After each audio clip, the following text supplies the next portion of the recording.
All right. Well, hello, YouTube, and welcome to the live potential cast recording of Buffy Season 6, Episode 7, once more with feelers. I mean feeling. All right. Steph, are you ready? Ready. All right. Anytime. You're listening to You're listening to Potential Cast Season 6, Episode 7, Once More with Feeling. A demon named Sweet descends upon Sunnydale in search of Dawn, his arrival causing everyone to burst into song and dance, and eventually into flame.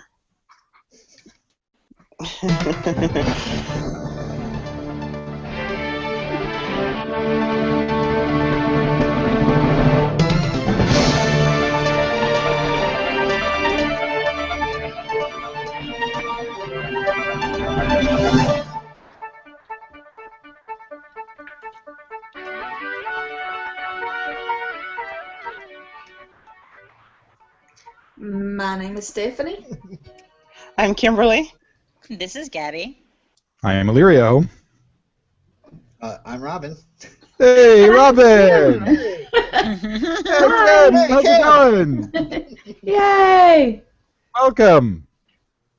I don't know what that intro music was all about. Let's just say it was music from my all-time favorite musical. Sigmund and Roy. Sigmund and Roy.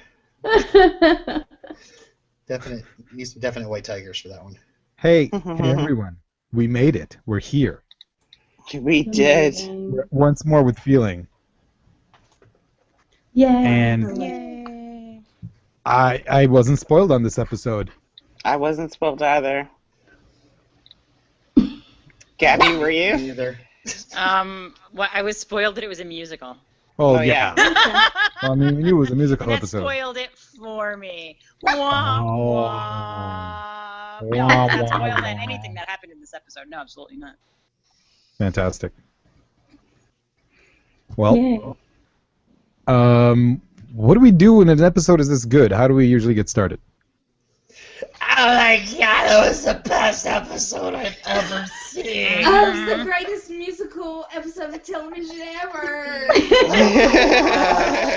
You guys!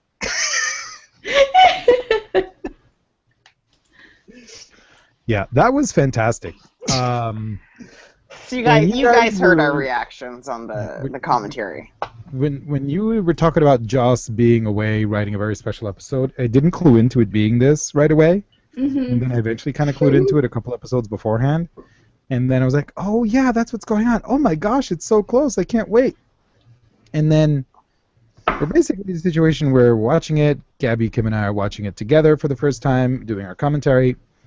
And I'm a little trepidatious. I'm a little worried that it's going to be terrible. You know, I was one of these people that was really looking forward to Glee. And then when I watched the Yes. first episode and then the second episode, I gave up immediately because it was just terrible. It was What? terrible. Glee's Yeah. first episode was amazing. Well, yeah, I Every watched the first episode episode and the second episode, and it was behind just that. terrible. I hated every second of it. I thought the singing was just... Anyway, I didn't like what they were doing with it. And I was a big fan of Fame and all this and love musicals. I'm no musical nerd by any stretch of the imagination, but I'm a big fan, and I was watching this and found myself loving almost everything. And Yeah. I might surprise a few people as to what I don't like, but when we get there, I'll let you all know. Okay. Well, and like Gabby said, the reason that people don't buy into musicals these days is because people just don't sing for no reason. There has to be a reason for it, and there is. You have to be getting paid or getting tail, basically. I sing all the time. I don't need a reason to. Really? Yeah, I'm kind of with Kim there. I do the same.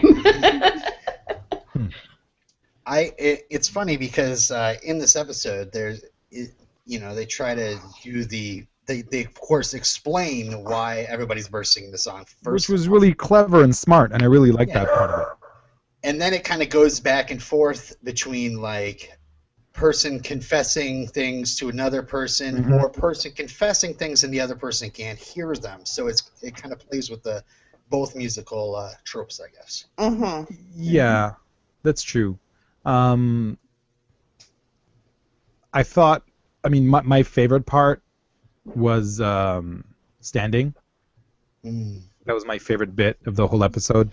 I don't mean like it's a bit, but you know, it was you can't do that in a musical. Like you can't do that on a stage production where one person is doing slow-mo martial arts practice and the other person is standing there singing. It was super well put together, you know, keeping in mind what the medium could actually let you do. I thought it was great. I'm one of these people that watched Dr. Horrible before this, so I was already kind of thinking I would like what Joss Whedon would have to do with the musical stuff. But boy, oh boy, it was quite the epic thing that they put together. It was pretty awesome. How long did they? This is not, I don't think it's a spoiler. How long did they prepare for this episode? Was it something they knew that they were going to do going into this season, or was it something they wanted to do like seasons before? They knew before the season for sure. They actually, like, Joss went around and like made them all sing so he could get an idea of what their ranges were. Nice. So he like recorded little bits of them singing, and then and he also sort of got a sense of like who was particularly good and who wasn't. But it wound up being interesting because the people he was sort of highlighting in this were supposed to be Amber Benson and James Marsters. And of course, Sarah Michelle Gellar, they knew she could hold her own, but it was sort of like whatever. But those two were supposed to have like the big breakout hit kind of things, and they talk about it in the dialogue. But everybody was a little surprised at how well Emma Caulfield did, and how like naturally she took to it. So that was kind of fun. I'm not surprised. Emma's fantastic. Right. So and then, she wasn't like musical theater. She wasn't like trained. Right. And then Michelle Trachtenberg gave herself laryngitis. I believe it. Psychosomatic laryngitis because she was so freaked out about singing. And Alison Hannigan also really tried really hard to not sing a lot. But well, from what I understand, she literally begged Joss Whedon to not make her sing. Right, and she did wind up singing very little, but she did sing. And then it's funny because when they did it in How I Met Your Mother, she said something like, "Oh yeah, I learned that it really doesn't matter once, like with the equipment they have, you can do whatever." Yeah, because didn't they auto-tune Sarah Michelle Gellar's voice? I think they did, and I think they also did Alison Hannigan's voice. Oh, really? Yeah. Oh, bless her heart. We do have similar voices. But yeah, Robin, when we did our podcast, when we recorded with Chris, I remember he said that there was about 3 places that Sarah Michelle Gellar's voice was auto-tuned. Oh, really? Yeah. I didn't know they had auto-tuning back then, but I guess they did.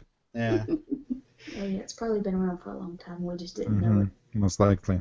Right, and it didn't sound as fake as it seems to these days, which is interesting. There are some parts that, like I was listening to the soundtrack today, and I always get a kick out of how she sings the word fire. And it's like a fire, and I can like that might be one of those moments, but I'm just taking a shot in the dark. I have no idea, but it's really supposed funny. to sing it fire. Okay. Yeah, I think there's definitely some in her first song. And in this whole thing, Joss is trying to like create, like you were saying, the tropes. Like the first song is supposed to be like the Disney Little Mermaid.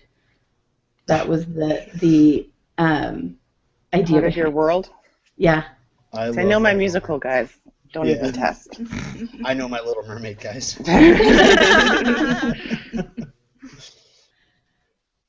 So. That's fantastic. So right away, the introduction was interesting because nobody says anything, and then we move along, and Buffy's patrolling, and then we have the singing. But I think right away with the opening credits, everybody kind of has an idea that something very strange is about to happen. So, Robin, you watched this live on air? Yeah. Did you know it was going to be a musical episode before it aired? weeks. They were Okay, so they were the hell promoting out a of it. musical episode for a while, so it wasn't Yeah. like a big surprise or anything. Yeah, Okay. you'd see commercials of them like dancing around and stuff. It was just like, oh boy, that's coming, huh? But Oh, really? They actually like showed you clips and stuff. yeah, I do remember Oh, some okay. clips. Yeah, Cool. but Well, I must say, Because I'm sure back then they didn't have the spoilers that they do now, where people can find shit online everywhere. not as bad, obviously. Yeah. There were online communities. If you wanted to find out stuff, you could. yeah, I mean, the internet had been around for a while, so I'm sure that you could go on some forums or something. All right, first song. Let's have at it. Going through the My motions. favorite part is the dancing monsters, and the she's not the half the girl she used to. Ow. Is clearly my favorite part of that song. That opening number was great. This I is loved great every second of it. because for the weeks leading up to recording this podcast, I was like, oh my god, for the musical episode, are we gonna have to save every quote for the end? Oh, I'm Here's a sorry, quote. but like, I don't think we can even do. I mean, if we spoil quotes during our recording, we're going to spoil quotes. Sorry, but it's, I have to talk about this. I have to talk about this. The songs are, Too good. it's too good, and then that happens, and you're like, okay, is it just going to happen to Buffy? And then you're in the magic box. She's in the magic box, and when she came out and says, "Did anyone else break out into song?" First of all, this is so, spoilers, not Lost. Where something happens to a character and she actually brings it up to her friends. Great. Secondly, about I it. was not expecting everybody else to go, "Oh my gosh, thank God I'm not the only one." Like, for me already, that was super fantastic, and it leads up to. I mean, then they start singing about it, which is great, and maybe one day we could try to sing that. We'll see. But then it's like, well, is it just us? And I was thinking that too. Yeah. Which brings us to, quite frankly, I think the funniest part of this episode, which is the mustard song. Yes. Can I just pause here and just say, people who have not listened to the commentary, to listen to the commentary during this part, you guys just hearing this, just like total surprise when she goes outside and sees this ridiculous thing going on.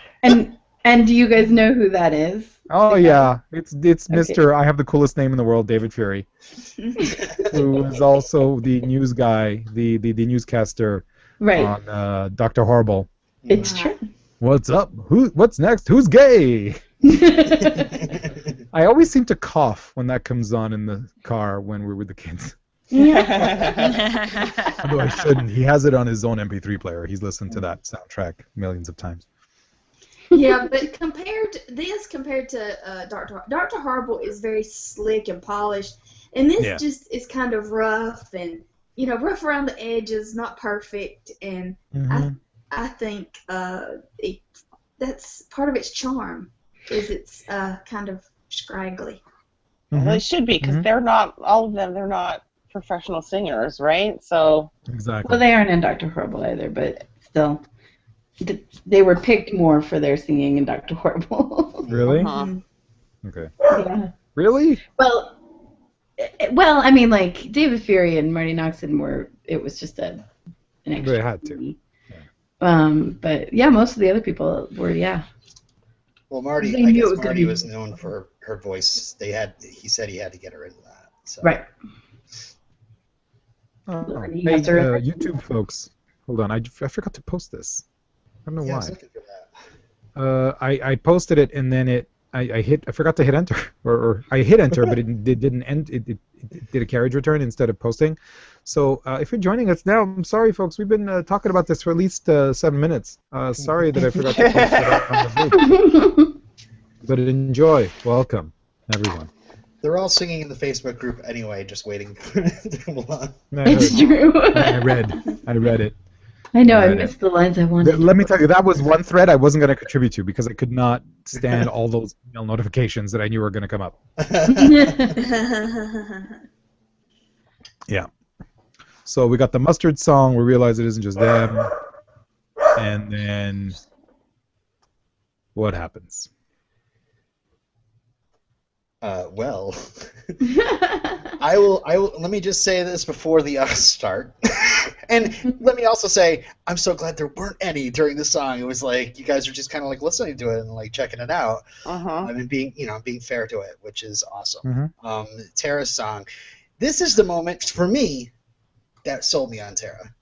Like during this musical, this number is kind of cheesy, but it's lovely too. She's got a lovely voice. Well, if and I I could want to say, let's get over the fact that she apparently decided to start working at a Renaissance festival. Yes, that's for right. her costume. That dress was something else. However, nobody can explain it. The irony of her singing "I'm Under Your Spell." Yes. Oh, I felt so bad for her. This is the first time I've actually felt bad for Tara. Tara. This is the moment where I really enjoyed her. I agree with Robin. I friggin' loved her in this episode. I wasn't a big fan of the hand dancing.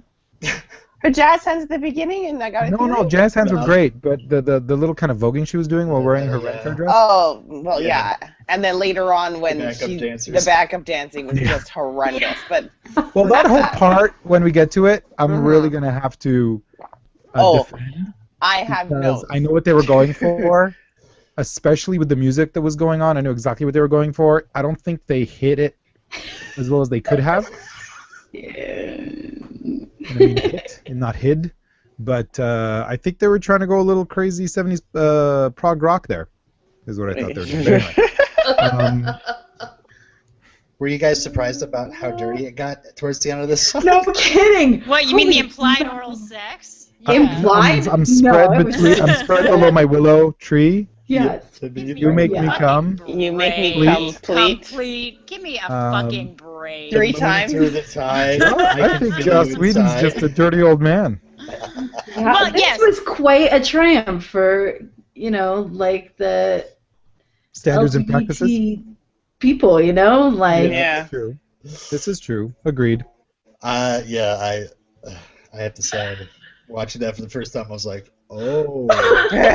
That's why you like Tara so much. I like Tara. Yeah, definitely. How many dogs are we going to have on this podcast? Seriously. I'm thinking about bringing a crying baby in here. My husband is weeding I'm already here. outside, and it's making Sadie nervous. Sorry, Steph, I interrupted you with silliness. Your husband is where? It's weed eating outside, and it's making Sadie nervous. Wait, that's legal in Alabama now? Hey! He's right behind you! He's right behind you! Wait, how do I do this? He's right there. That's funny. You know he's out Right there. there. Spoilers. Awesome. He's trying to scream spoilers. He's running out of a racetrack though to try to spoil us.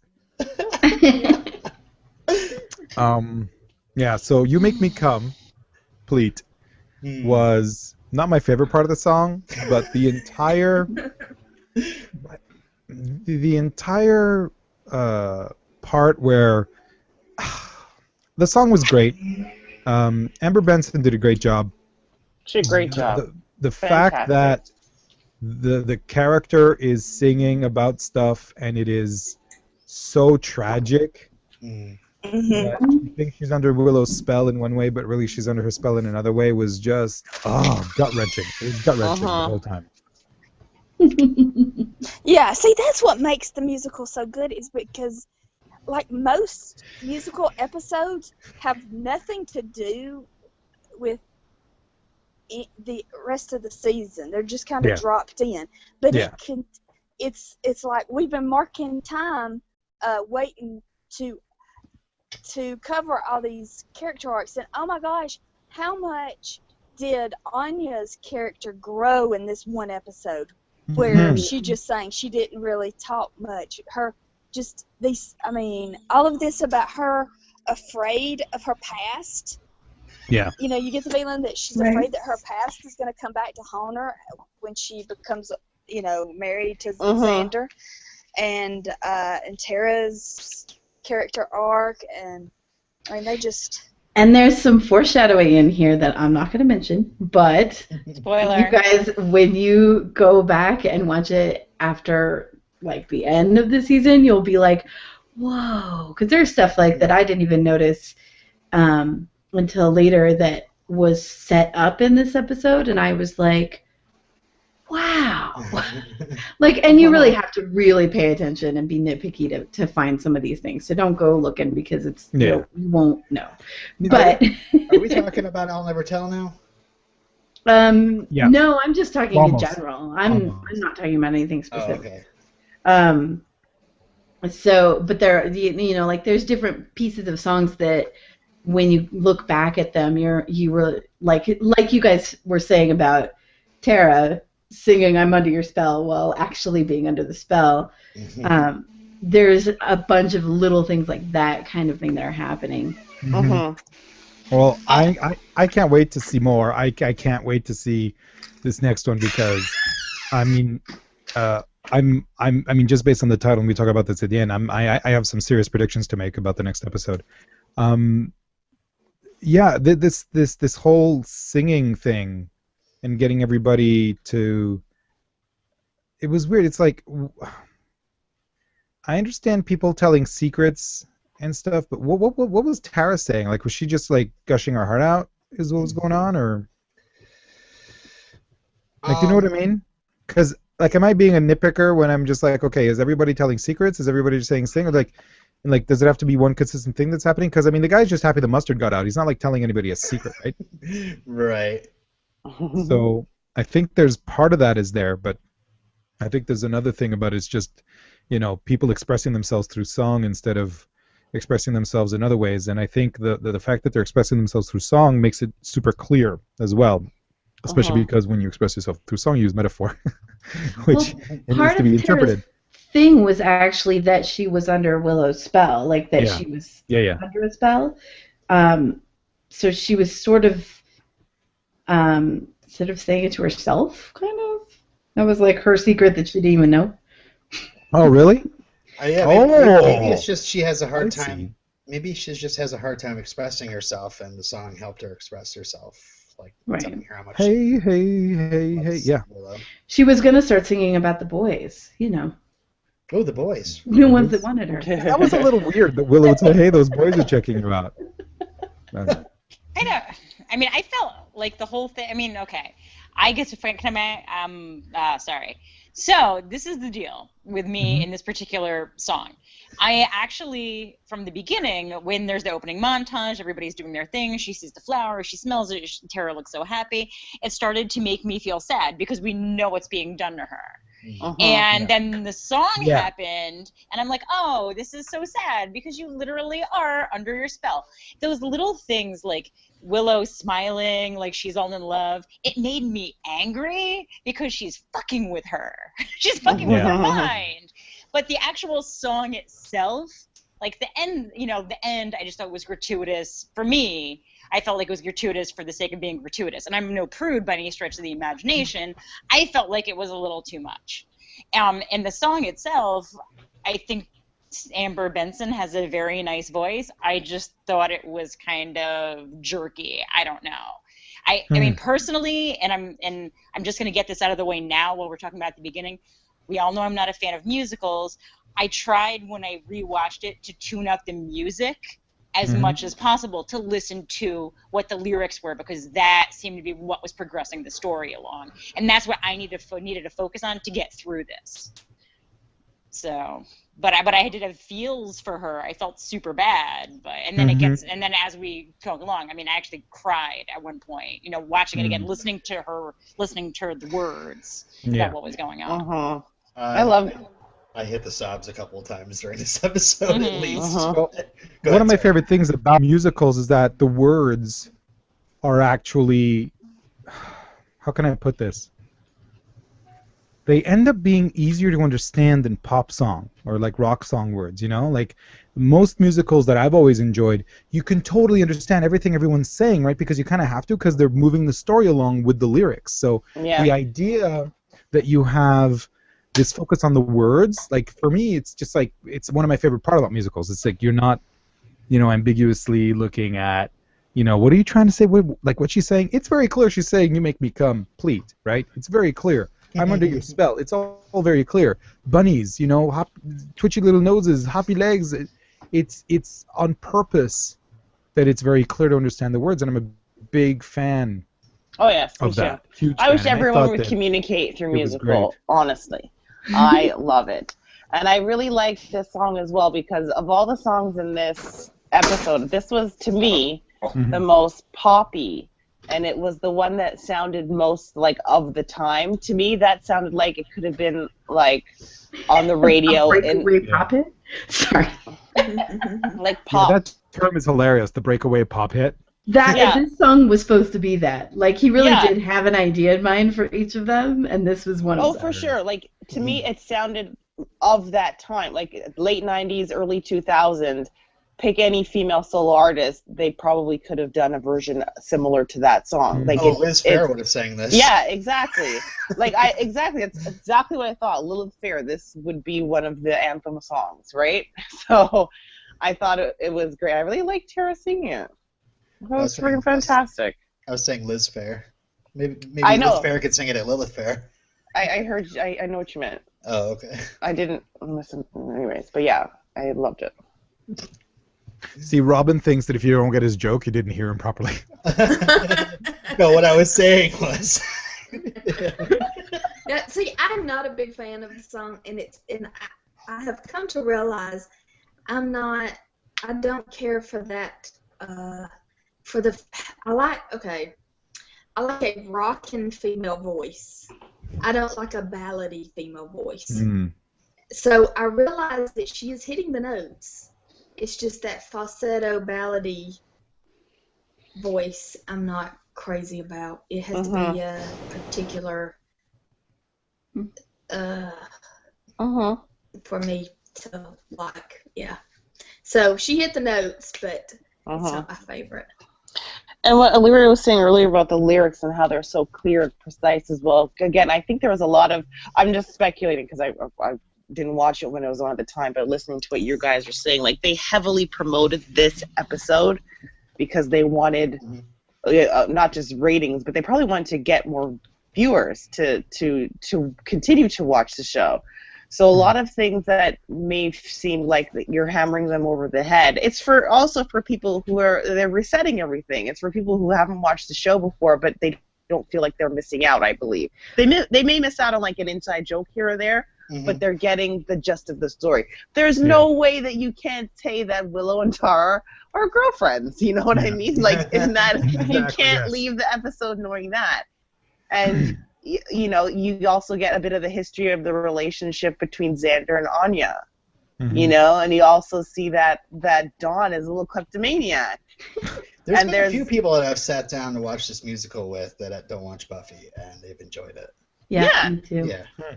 Yeah. And I will say also though that that's a good point, Kim, and that they just switched networks at this point.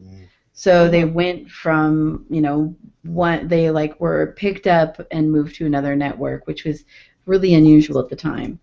So they were. I don't think it happens to Community soon, but anyway. Right. Well, yeah. I mean, I think this might have even been the first time that kind of thing has happened, but I think so. But like a show that big, I mean. Right, yeah. So they were just trying to make sure that they could retain their viewership and maybe get more people because. Because I'm wondering how many people saw this episode as one of the first episodes and decided I'm going to watch the whole series now. There's got to be a significant number of people, I think. Yeah. Because it's interesting. It's like. When you've been spoiled on certain things and then you watch a show from the beginning knowing certain things at the end, you're kind of trying to see if you can figure it out, if you can see the foreshadowing that way, which is kind of fun. I mean, I don't want to be spoiled about stuff when I start watching something. I'd rather try to figure it out myself because I'm a little obsessive about that. But to be honest, I'm not interested. Like, I wouldn't be against someone seeing this for the first time without seeing Buffy ever. You know. I know. You guys have a few listeners like that. Maybe it'll come out in feedback, but I've heard this before. That I started with the musical and then I watched the rest of the series. Then I went back. Oh, really? So they watched forward and then and then went back. Cool. That's interesting. Yeah, I don't think I could do that personally. Although it depends. I know. It depends. It depends. I mean, listen, if season 6 and 7 are such a departure from what we've seen so far, based partly on the fact that it's a different network and like like other stuff like that, we're basically looking at a situation where if it's so different and such a departure, and I'm kind of hoping it is because I hope Willow turns bad like in the next episode, but anyway, I'll leave it for the end of this podcast and my theories. I think that it'll still like benefit lots of people to go back to the beginning, especially when you get to see a little Willow and Buffy and Xander with his baby fat. Side note on what you were just saying, Lyria, I was just going to say, would you have lost your mind if this, like the end of this musical, turned into sort of a Dr. Horrible thing with Willow? She just friggin'... Spoilers, some people haven't seen Dr. Horrible yet. Dr. Horrible is a bad guy. Just so you know, his name's Dr. Horrible. Huh. I'm just saying, y'all.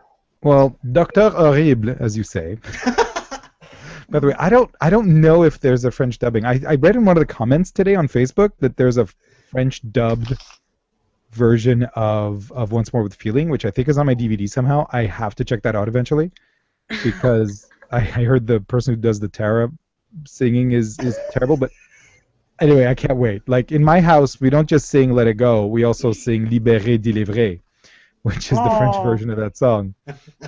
Side note, have you seen the version where it's like all languages of Let It Go? No. It's fantastic. It's like, I don't know, 20, 30 languages of Let It Go. Anyway, sorry. Let's play it for Gabby. Yeah. But yeah, I mean, I totally would have lost my shit, man.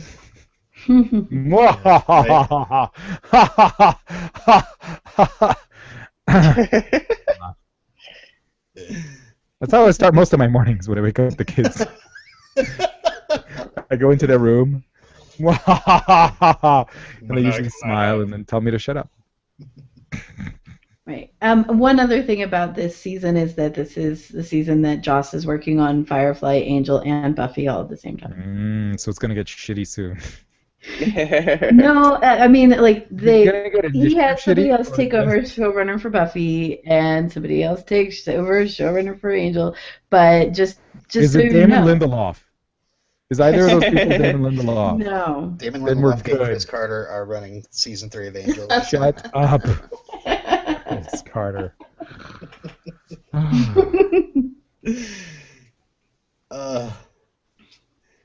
Next song? Isn't it? Is it Rest in Peace yet, or is it I Won't I'll never Tell? tell. Gabby, Yes. did you have something to say for this song? For what song? This song. I'll never tell. I'll never tell. I thought it was adorable. I know, but you're known for saying things, pointing out things. Oh, right. Huge bra watch during this song. She was just wearing a bra and a little skirt the whole entire time. She has amazing abs. Out of all the singing voices, I know, right? I know. Right?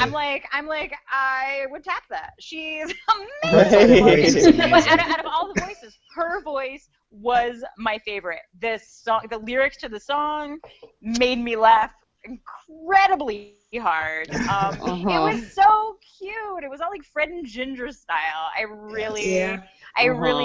thoroughly of all the songs, that one I really liked, and I also I really enjoyed the way that it touched on their insecurities and what's going on, and we're addressing their premarital issues.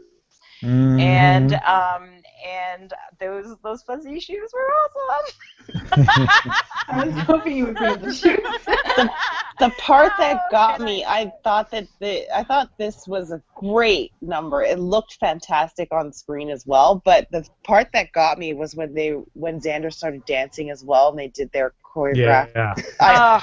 So funny. I was like, you gotta be kidding me. This is the greatest thing I have ever seen. I couldn't stand it. It was so good. What I liked is that she acknowledged, I'm doing wacky dancing dancing. crazy. I'm gonna crazy dancing. I'm like, Crazy dancing. yeah, is whenever the best. they acknowledge the fact that what is going on is strange. Yeah. That is where I, as a musical hater, can appreciate it. Can appreciate what's going on because they're all acknowledging the fact that this is fucked up. What is going on? Yeah. But I'm excited about it. That's the best part. She's so happy about it. Right, and then you see later, like, they're not really happy about it, but they sure seem like it during the song. It's I don't funny. know. Oh, it's so great. Sorry, go ahead. Oh, I was just saying, it's as if they sang the entire song through, and then afterwards we're like, hey, you just said Yeah. Giles! I've come to the conclusion Yeah, it's like they don't know what's going on while they're doing it. Yeah. I love every stick of furniture in their apartment. I covet all of those things. Yeah. And also, my only beef, just because it was, sends shiver down my spine just thinking about it, is at the very, very end when they fall back and then they lay over each other and giggle. I'm like, I cringe. What? The That was giggling. that It was was part of the the best trope. part. It was part of the trope. I'm not best part. stupid. I get what that was, but it still makes me cringe. You know what this musical was missing, guys? What? A synchronized swimming number. I think this is as close as you're going to get to it. So I think this was it. All right. Well, Goldfish was I almost guess I'll a just have to musical. write the fanfic. Now, what happens after is my personal favorite thing in the entire episode. The underwear song? Parking Yeah. song? Yeah, the parking / underwear song. But as they're walking and they're talking, and all these other ancillary characters are dancing and singing behind them, and you're barely making out what's going on. Mhm. As a fan of all things Disney, it reminds me so much of the Streetmosphere characters in Disney's Hollywood Studios, where you're just walking along, having a chit chat, maybe having a beer, maybe having a turkey leg, with your friends or your family or whatever. There's like barbershop quartets behind you, or people dressed up like they belong in the 1920s. It's weird, and That that is totally weird. reminded me of that.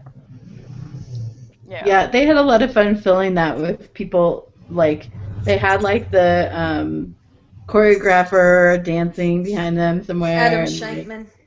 Yeah, Adam and then effing Shankman. What a guy. So you think you can dance? It's great. So you think you can dance? yeah, they had and like the three guys that were doing the mobs, they were also the ballet guys later. Yeah, they had like a lot of like, hey, can you do anything performance-wise? Go. Yeah. I've got two And things Marty about Noxon. Marty Noxon. I heard her say that her children watched this and were like, Mom, why did you not have underwear on? Where were your underwear? That's hilarious. And two, did they make her hair gray or something? No, that's the way her hair is. It looked frosted. Yeah, it did. It wasn't flattering. I'm pretty sure that's just how her hair looks. Like she must have gone gray like when she was young. Hairstyle was. Because it's still like that. Really? Yeah. He's done. He's done in the yard. Yeah, so it's like a super blonde, Mm-hmm. and sometimes it's like so blonde it looks gray. Oh, well. Okay. So Rest in Peace is next. Okay, I have to say it. Boo. My least favorite song. Really? Oh. Yeah, I don't like the way he sings. Thank you for saying that. This was my favorite of the entire episode. What is wrong Whoa! with you guys? This was the best song. Did you just I've mute heard the Illyrio? last- Oh my God, you killed him. Kim, What you did I just do? muted me. You just muted me, Kim. Yes. How dare you? I didn't even realize I did that. Wow. Damn you. I was so angry I had to pick up my phone and look at it and be like, I want to make sure that I wasn't dreaming. Because this is the best song in the whole episode. Except for the last verse of Buffy's last song. But That is this hilarious. was amazing. I don't understand how you guys don't like this song. Oh my God, Okay, we're I'm done. podcast like it. divided right now. This All is right, the best. I have to say this right now, okay? I don't like the way he sings. I don't find that he projects enough. It's all from he sings from up here. He doesn't sing from down here. It's very Okay, because you're grading the performance. I'm talking about the actual song, like the song, the lyrics. I mean, if it was sung by, let's say it was sung by me, or let's say someone like me in my range, someone with maybe a lower voice, a little bit more power in his voice, I think I would like it. I was surprised that he had. It did it again. Oh! Sorry, I'm sorry. I didn't need to do that again. Kim, you mute me one more time. Sorry. And I swear, Sorry. I'm going to be very, very cross with you. Wow, so this is our last podcast, everybody. I wonder where the Beatles are breaking up right now. But let me ask Kim Butler this. Yeah. When he tours or he performs with his band, does he have a following that are not like Spike fans? Gosh, that's a good question. I am not sure. I actually Because did see him perform. he has some fans who follow him around. Yeah, he Or has like- several albums actually, and like I said, I saw him perform at DragonCon, not at DragonCon, at a separate venue during DragonCon, and it was pretty incredible experience to see all the crazy women screaming over him. Sure. I will say this anecdote because it's just so fascinating. When they were at the end of it, they had widely publicized they were going to have an auction, and so they had an auction at the end of it, and they decided to auction off the shirt he had been wearing during the concert. So he was like holding out his shirt, and they auctioned that off. And then it was insane. As soon, like at one point, he was like just standing there, and he wiped his forehead off with his shirt, and the bidding skyrocketed. It was insane. That's disgusting. Hilarious and pathetic I know, it was all at crazy. once. It's great. Yeah, but I wouldn't be surprised if he does have fans that like really just enjoy his singing. He was in Common Rotation, I think, for like once or twice with. Wow. I mean, on all of his links, I think he did a couple songs with them. But then he did stuff with a bunch of different bands. So yeah, I don't know. Listen, I love Spike. I love the look. I like the character. I was a little bit disappointed with the singing. The song was great, but I just say that the performance, I expected something a little bit more guttural and a little bit, I don't know, maybe it's just, I'm nitpicking, I guess, but that was my least favorite part of the episode. Yeah, is the way he sang that.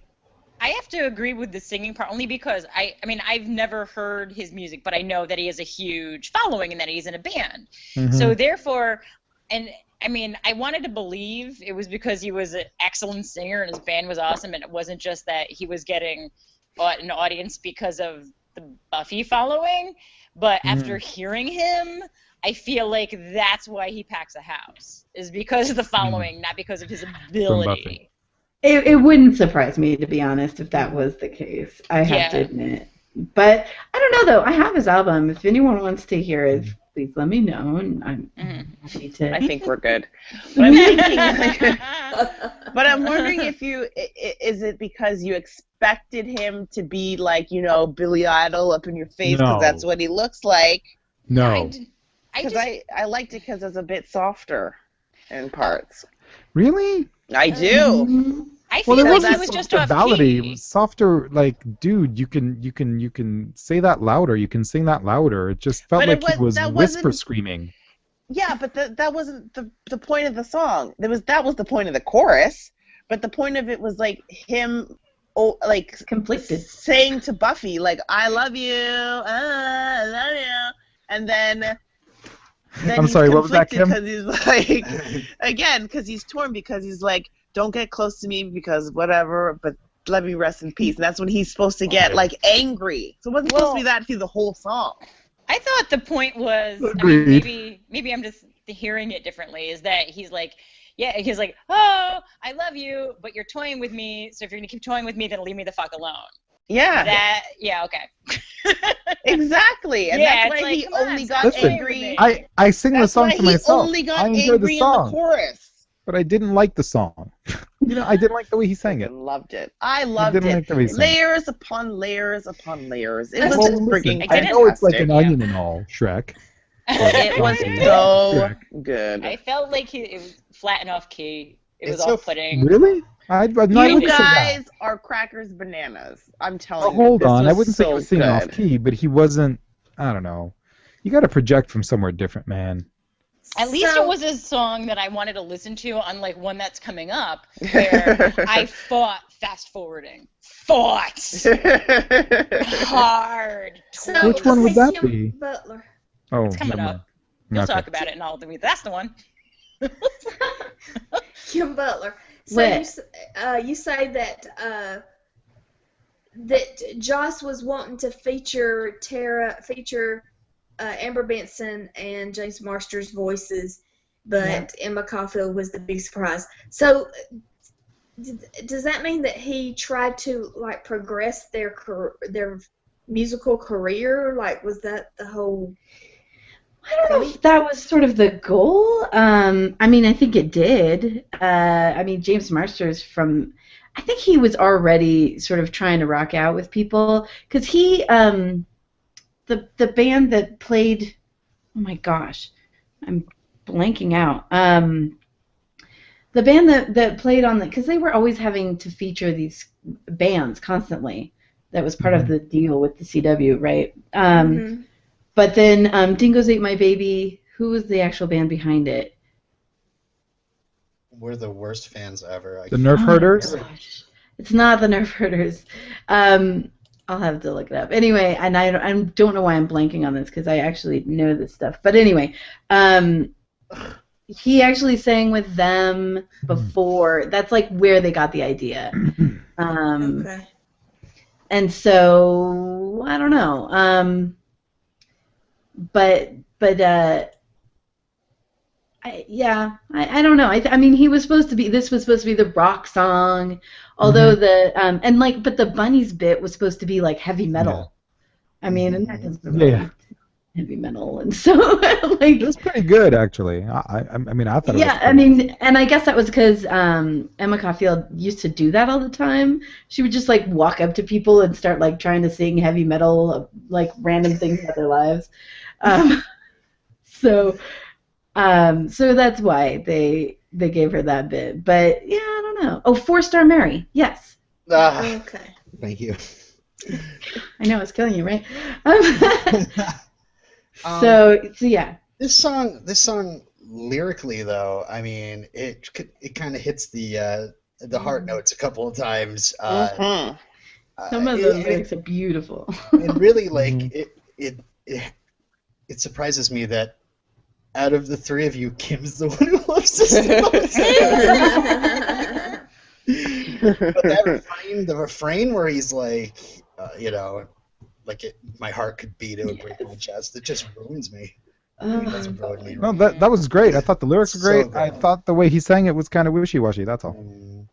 For my liking. And again, I like the song. I'll listen to it while I was listening to the album. I'll still listen to it. I'm not going to skip it. But it's the one part of this whole episode that I didn't like as much as the other stuff. Hey, to each his own. Exactly. I sing it at karaoke. Yes, there are a lot of Nice. 14-year-old girls who love it. That's See, that's the problem. I'm not a 14-year-old and girl. ex-14-year-old girls. I'm not one of those either. I am. I know that. So this next song is whose favorite song? What song is that? Does anybody even? What? This song? Which Does anybody even care? Is this a Okay, Is this song? the- Oh, this is the fast forward time. Oh, yeah. Is this a song? What song? Yeah, it kind of is. Dawn's Was this Lament. the dancing thing? No, Oh, that's before. No. The Oh, her okay. dancing is Dawn's ballet. Dawn's Okay. lament is where she starts singing, and then we all laughed Oh, that. when And she was everybody being kidnapped, and we said, knows. That's "Thank like God." the best song ever because That she was just hilarious. starts singing and then it's over. Thank you for taking pity It on was me. great. Those masks. Oh, they're so creepy. Those masks Another You know what that great made me bit think about of? Those guys in those masks, in those wooden masks, made me immediately think of Skylanders Giants, which my son played on the Wii U, because they have these characters in one of the worlds, which are like the Twilight Wonderkins or something. I don't know what they're called, but basically, when the sun's out, they're like the wooden dolls, and like their houses are made of paper, and it's all like cardboard backing.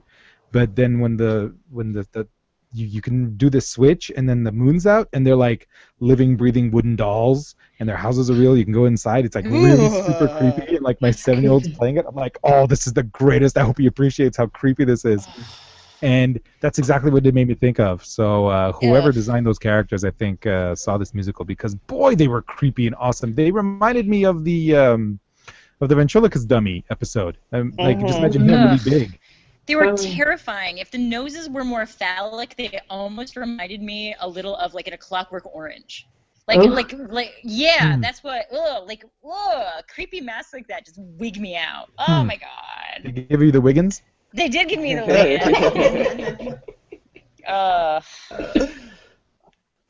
Mhm. So, Need to Kim, wake up. Sorry, folks. Kim, during the dance part, you started saying something about like how you weren't liking it because of her arms. Yeah, she had dead arms. Right. I don't, Why is that? Well, so She this wasn't was- doing anything with it, or Is that good or no? No, because like, she was. You could tell she's had dance lessons, right? Mhm. But because I'm such a super fan of like any dance show, any type of artsy competition, I was like, you gotta point your toes, you gotta flex you gotta extend, make those beautiful lines. She just sort of was like flopping her arms here and there, letting her back collapse. Like I really get into musicals, guys. I'm just telling you, right? So to me, I was just Go like, on. whatever, you know. Like yeah. And she was supposed to be featured for her dancing, like just like Mhm. Amber and James, that like he specifically wrote a ballet for her to be dancing in. And it totally, I think it totally came off exactly how he intended. He said he wanted something like Peter and the Wolf, and I thought that Okay. exactly. It came off exactly like that. Yeah. That's very interesting. Yeah. Yeah. Like yeah, you could tell she's had dance experience, but to me it looked like she was kind of flopping around, probably because she was super nervous. Mm. Because from listening to what you guys were saying and the comments that I've read about how she was so mortified to sing that she's like, I've got to do this, because this is going to be my moment in the show. Did you guys watch the behind the scenes that Steph posted? No. I saw the first part. I didn't watch the second one because I didn't want to really look for it. I didn't see it immediately. Plus, I've been super busy. But I love that first part. It was fantastic. I love stuff like that. The white balance was off, but it was great.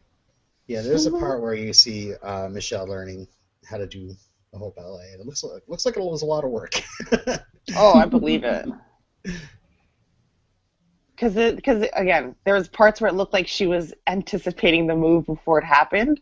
Oh. So it's like she didn't finish a move and she was like ducking before something was happening. So you could, I don't know. For me, I could see her concentrating too hard on like, okay, 1, 2, 3, 4, what, So it's because I'm a nerd. Okay, let's move on. No, understood. Yeah, I thought her dancing was okay. I'm not a big fan of that stuff. Usually, I don't go out of my way to watch any, but I didn't think she was particularly bad. I thought she actually did a good job, but I'm a layman. Don't say that about yourself. Yeah, it's the part I usually fast forward. Really? That's interesting. How can you fast forward this episode? I always fast forward through Tara's song, and I fast forward through the ballet. Oh, I was gonna fast forward through the next thing. Okay, Really? what's the next thing? Sweet. Because that might have my favorite thing ever. Oh, What's the next thing? the song with where Sweet is a creeper and he wants to marry a 15-year-old girl because apparently he's a demon, James Marsters. Yeah. He's I just a just demon think who lives that's. somewhere where the age of majority is different. That's all. Yeah, The I age just is feel like different. that's very. Don't be all fantasy. judgy, I don't know. Everything about that song, I almost fast forwarded through it, but I'm like, no, let me focus on the words, and maybe it will tell me something important. Focus on It the just words. tells me that he wants to get married to a 15-year-old girl. Focus on the pedo creepo. Are we? It's just very Oh. fairy tale like. Are you kidding, Gabby, right now? No, There's a lot I do not Plot in kid. that song, though. Yeah. Oh, This I'm was sorry. the showstopper. I'm giving my opinion. I did not like it, and that is why I'm backing it up. This was amazing. I love the tap Apparently, dancing. Hinton Battle was in The Wiz. Mm-hmm. Yeah, I mean, he's like a well-known Broadway star. Yeah, Okay. while we were watching, I thought for a second it was Savion Glover, but I realized he's probably too young at that time. Yeah. But oh my gosh, I thought it was great. Content-wise, I see what you mean, Gabby, but Mm-hmm. I loved his singing and his dancing and everything. It was just so smooth, like You could tell devilish. he was a professional. Yeah, like Yeah, he for sure. hit it. Like he was so like devilly, snaky smooth. He was like you're supposed to be creeped out by him, and it was so perfect. They even joke about the whole illegal thing towards the end of the song. where Yeah. they're like, 15. I love it when he's like feeling the point on his prosthetic, his facial prosthetic. Yeah. No, I enjoyed it. I didn't think it was the best song, like musically speaking, but I mean, I did enjoy it. If every villain in every episode came out and did a number like this, would you? Like if the master came tap dancing out and was just like, "What's up? This is my plan." But No, I not think really. it works well here. I think it plays very well here. That Sweet does that. It took me a while to really understand the lyrics of this one and figure out what was happening with it. But then I was like, oh, I get it. So, I mean, it really does have the sort of the why it's all happening. Mm-hmm. Yeah. Yeah, that's where this klepto thing is going. Yeah. Exposition song. Right, yeah. It is the exposition song. Exposition song. This is my exposition song. Well, it's more like monologuing, really. Yeah. Yeah. It was all right. It was good. I liked it. It was a toe-tapping number. Snapping to the beat with his little soft shoe. Not my favorite. Next.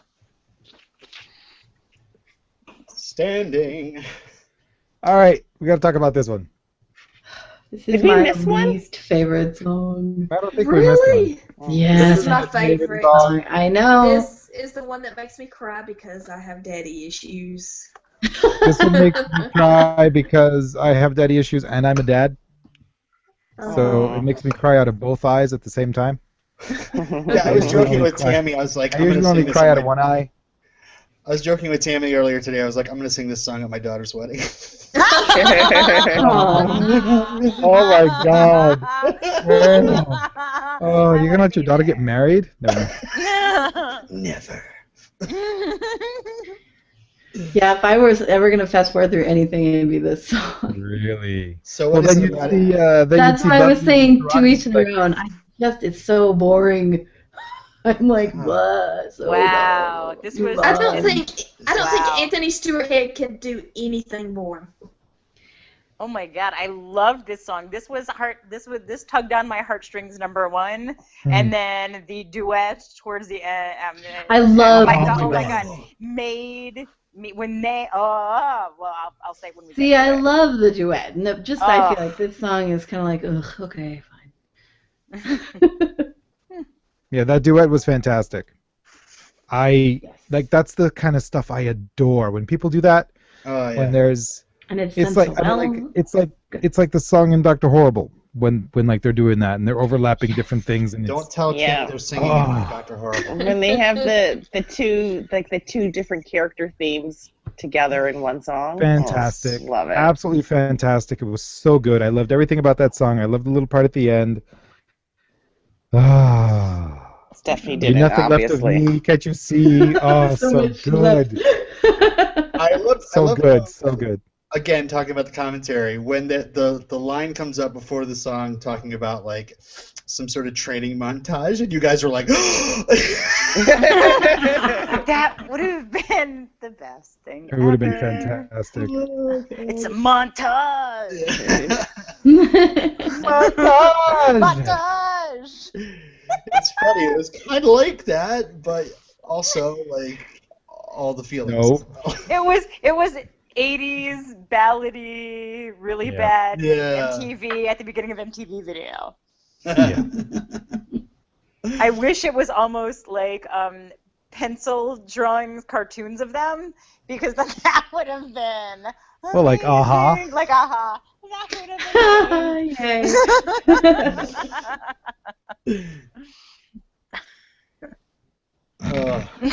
But that reprise though, seriously, just That is Mhm. fantastic. It was great. Fantastic. It is. That's Loved probably the it. best song in the whole Yeah, thing. I think that's the best. Because it's just so intricate and interesting, and yeah, and they sing it so well. yeah. And Tara like finding out exactly. Yeah. Oh, that was heartbreaking. Right. Truly heartbreaking. Like, she went up and researched and figured out what she was doing. Right. It was nasty, man. Willow's so bad. Oh. And they're both watching Willow and Buffy. It's like Yeah. Oh my God! And then when they lock eyes, it killed me. That's where Aw. I teared a little because I'm like, you're being betrayed. Yeah. and then the other one, Buffy's like, you're taking him for granted. Yeah, I'm like, all these relationships are breaking up. I'm like, oh my God. Someone's. So sad. So sad. Oh, and then she's, oh my God. Now I'm all thinking about it too. Tara's like, or Willow's like, Tara. And she's like, mm-hmm. Like she just and then she's like, what? What did Indeed. I do wrong? there's almost a song that comes up next where they bring the puppet guy in there, and he's like, Oh yeah. Sing. my boss wants to say blah blah blah. Yes. But I also like where, Jaws is like, she's got to do this on her own. She's like, what? And then 5 seconds later, after she's left, she's like, we must go to her. I know. It was the fastest turnaround on a decision ever. It was hilarious. Well, is this Slayer too far gone to go? Where his voice goes in that line is great. Yeah. Tremendous. So walk through the fire, right? Yeah. Wow. With the hand. Oh. Fire truck. Remind me of the hand. So she stands there singing with her hand in front of like a flaming trash can, because randomly there's it's dark and everything's on fire around them. All of a sudden there's fire trucks in the background. It's awesome. Anyway, There's like this Oh, I think that was the part of the episode where I thought to myself, is this Top Cop?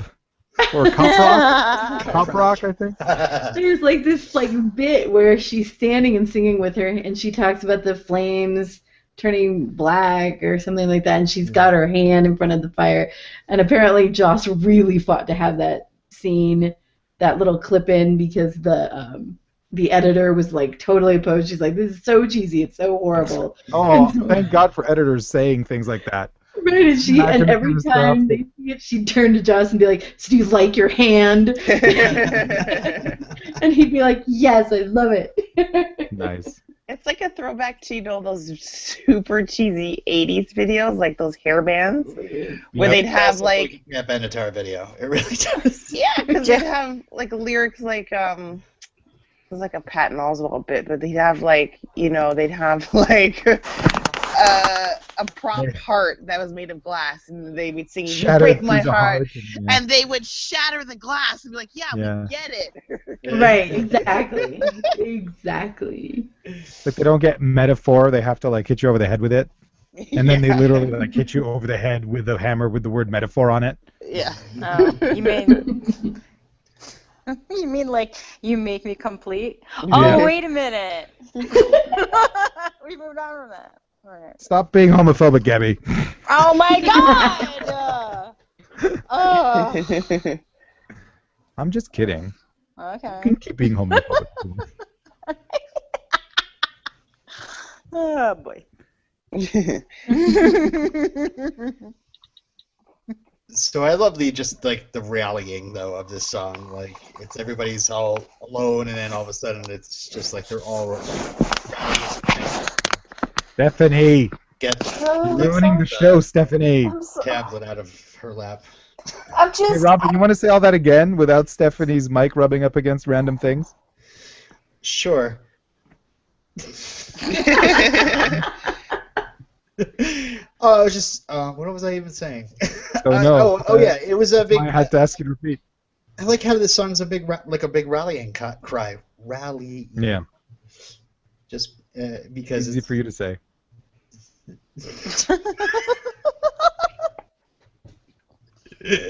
Not easy for me to say. But yeah, I don't know. I love the we'll see it through. It's what we're always here to do. It's just great. And then they do the classic walk out of the magic box, all the line. Oh. Well, and every character has their own little agenda thing going on here, right? Like, Spike is like, I'm going to kill her. No, I'm going to save her. I'm going to kill her. I'm going to save her. I don't know. And then, like, Willow's like, I don't even know why I'm here. Another great commentary moment when that line hits and you guys were like laughing about.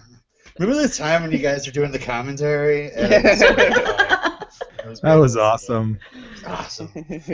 Right, and then and Anya's still trying to get digs into Xander, and also commenting about how Tara and Willow are pissed off at each other. There's a lot going on in the song, and it's really cool. The only person who doesn't have anything really meaningful is Buffy, because she's just like, I'm on a mission. Yeah. I don't have feelings. I just want to feel things. Yeah, exactly. It's true. It's true. But not mockingly. That's what she's saying. Well, no, that's what she said. But I did say it mockingly. But yeah, that's what's going on. That's true. That's true. Yes. She's the Mockingjay. Oh, please. I volunteer for Slayer. Well, maybe he'll be catching fire. Fire! I mean fire! Fire! Next song is Something to Sing About. Oh. Anyone else look at that song title and think, wait, Bonnie Raitt wasn't in this episode? This song turned out from being the most cringeworthy thing to watch to being oh my God. You know what I mean? Yeah. It was uncomfortable to watch her dance. It was uncomfortable to see her do these I don't know what she was doing. And even her singing to me was like, this is burning my ears. It's just this is horrible. And but then when she did her little line, and then like I don't know if they did it on purpose, but when she hit that line and then the rest of the bit of the song before she did her outbreak dance was amazing. Before Spike stopped her, I was like, this is like, that was like, holy crap. That was like probably one of my favorite moments, not of the show, but of the entire series. Some of this scene was a dance extra, like a dancer, whatever, expert person.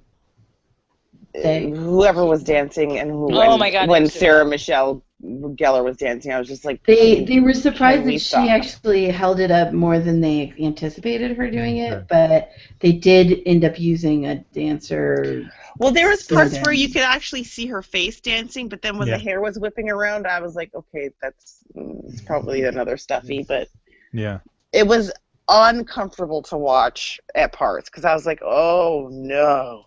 What are they doing? But yeah.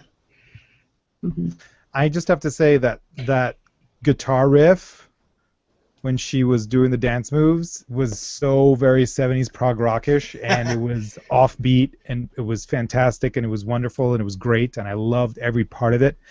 All of the parts that sounded off to my ears and were kind of burning my ears the way you described it, Kim, like the thing is, all of that was very familiar to me because I've listened to and played music like that before. And it's like there is some musical purpose to it, and what went through my head wasn't so much this is burning my ears, but it was like Joss Whedon wrote this kind of stuff. This is impressive stuff to write because it's difficult to actually get it to match up. It's difficult to actually have it sound like it isn't just chaos, which it almost kind of did. It's a very, very thin line. It's a very fine razor's edge between that kind of dissonance that's on purpose and controlled and just bullshit fucked up shit that you can just put together, like out of your butt. But I was more like just impressed at the composition skills and abilities there, right? Like more than anything. But yeah, I could totally see how it sounds terrible, especially on first listen, and then because there is that payoff at the end.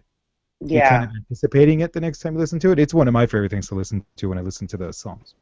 When I watched it today, I was like, when it came up for that point, I was like, oh, here we go. And then I was like, but it's gonna be so good when she says that line. I'm like, oh. Yeah. When I rewatched it today, I'm agreeing wholeheartedly with Kim on this one, where the song is so like jerky and unsettling, and there's so much stuff going on. And I'm just like, get to the end, just get to the end, just get to the end. Because when she finally gets to the end, the look of like shock, especially on Willow's face, I'm like, that. All of them, The Willow face was the most important part of the entire episode, according to me. Yeah, she is. Oh my God! I'm like, I want her to feel like shit. She expelled her best friend, her BFF, from this heaven place. Yeah. Seriously? Wow. Oh my God! Like, regret that decision. Selfish. All of them. All of the main characters, when when the reveal came out, even Buffy, when she turned to them, was like, that's my reprise, guys. I was like, holy shit.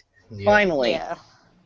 I also have to say I really like when she sings that please give me something to sing about. Like she's like, yep, I'm done. Because she already had made that comment that she was going to take over for Dawn. Yeah. She's like, because she's done anyway, and she just doesn't care. So she's like, forget it. I'll just go ahead and live with this dude. Who cares? Right. But she's like, please, give me something. Yeah, that kills me every time. It really does. She's just like, anything but what I'm about to say. Right. Or what I've confessed so much. I don't want to say any more than this. I mean, she's in a rut. To say the least. Whatever. Hey, she's going through the motions. You know what? If I felt like that, I'd probably dance that stupidly too. Right. But I mean, I can't be the only person. Save her. I can't be the only person to see that and think, oh, that's the inspiration for Flight of the Conchords. Brett just had to dance it out. Yeah. I love the dance fighting too at the beginning, and especially when she like impales one guy as she's singing, and then they do a close up on her face, and she looks kind of out of her mind. She looks like the Primal Slayer is out. She is pissed. I used to like the guy at the tree. I know. I was wondering why nobody brought that up. That makes me laugh so hard. Me too. Prince Charming looking guy. I love that part. And she's like, yeah, whatever. Yeah, and her reply was really hilarious. It was literally whatever. Yeah. Yeah, whatever.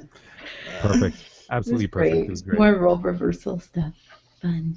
Oh, it's fantastic. It's great. Okay, so where do we go from here? The end, yeah. Well, it's your podcast. Ha ha ha ha. You're calling my bluff. Well, it was All right. strange because I didn't know how they were going to wrap up how to get rid of this, how to defeat, this demon, this monster of the week character. It was kind of weak, but, I understand because they only had so much to do with it in this musical, right? Yeah. And so... I loved what they did with that. And, yeah. How they're just like, okay, I guess I'll go now? Like No, it was like Xander was like, oh, it was me. Like, yeah. That is just prime for me that it was all Xander's fault. It was all Xander's fault. It was hilarious. So the demon's just like, okay, not interested, I'm going to leave now? Uh-huh. It's like I've done enough damage here. Right, well, like he was willing to take a female, but apparently he doesn't. Yeah. He like is Xander. not as open. Not as progressive as we think. Him deciding to just leave after doing his damage was very much for me, Kids in the Hall Hecubus. Like, but Master, he's still alive. And yes, but we distracted him from his work. It was very much, well, I didn't get what I really wanted, but you know what? I kind of messed with you guys. I fucked with your heads, so I'm going to move along now. It was awesome. So good. And then they sing all together. Yay. Until my favorite part of the episode. Oh, it was an excellent part of the episode. Let's talk about the... I knew you liked this part. Kim's favorite, Kimberly's Oh, least favorite man. part of the episode. Kimberly Fowler is... so, Kim, this is your last appearance on the show, right? That's right. Oh All right. my God! It was so hot and beautiful and amazing.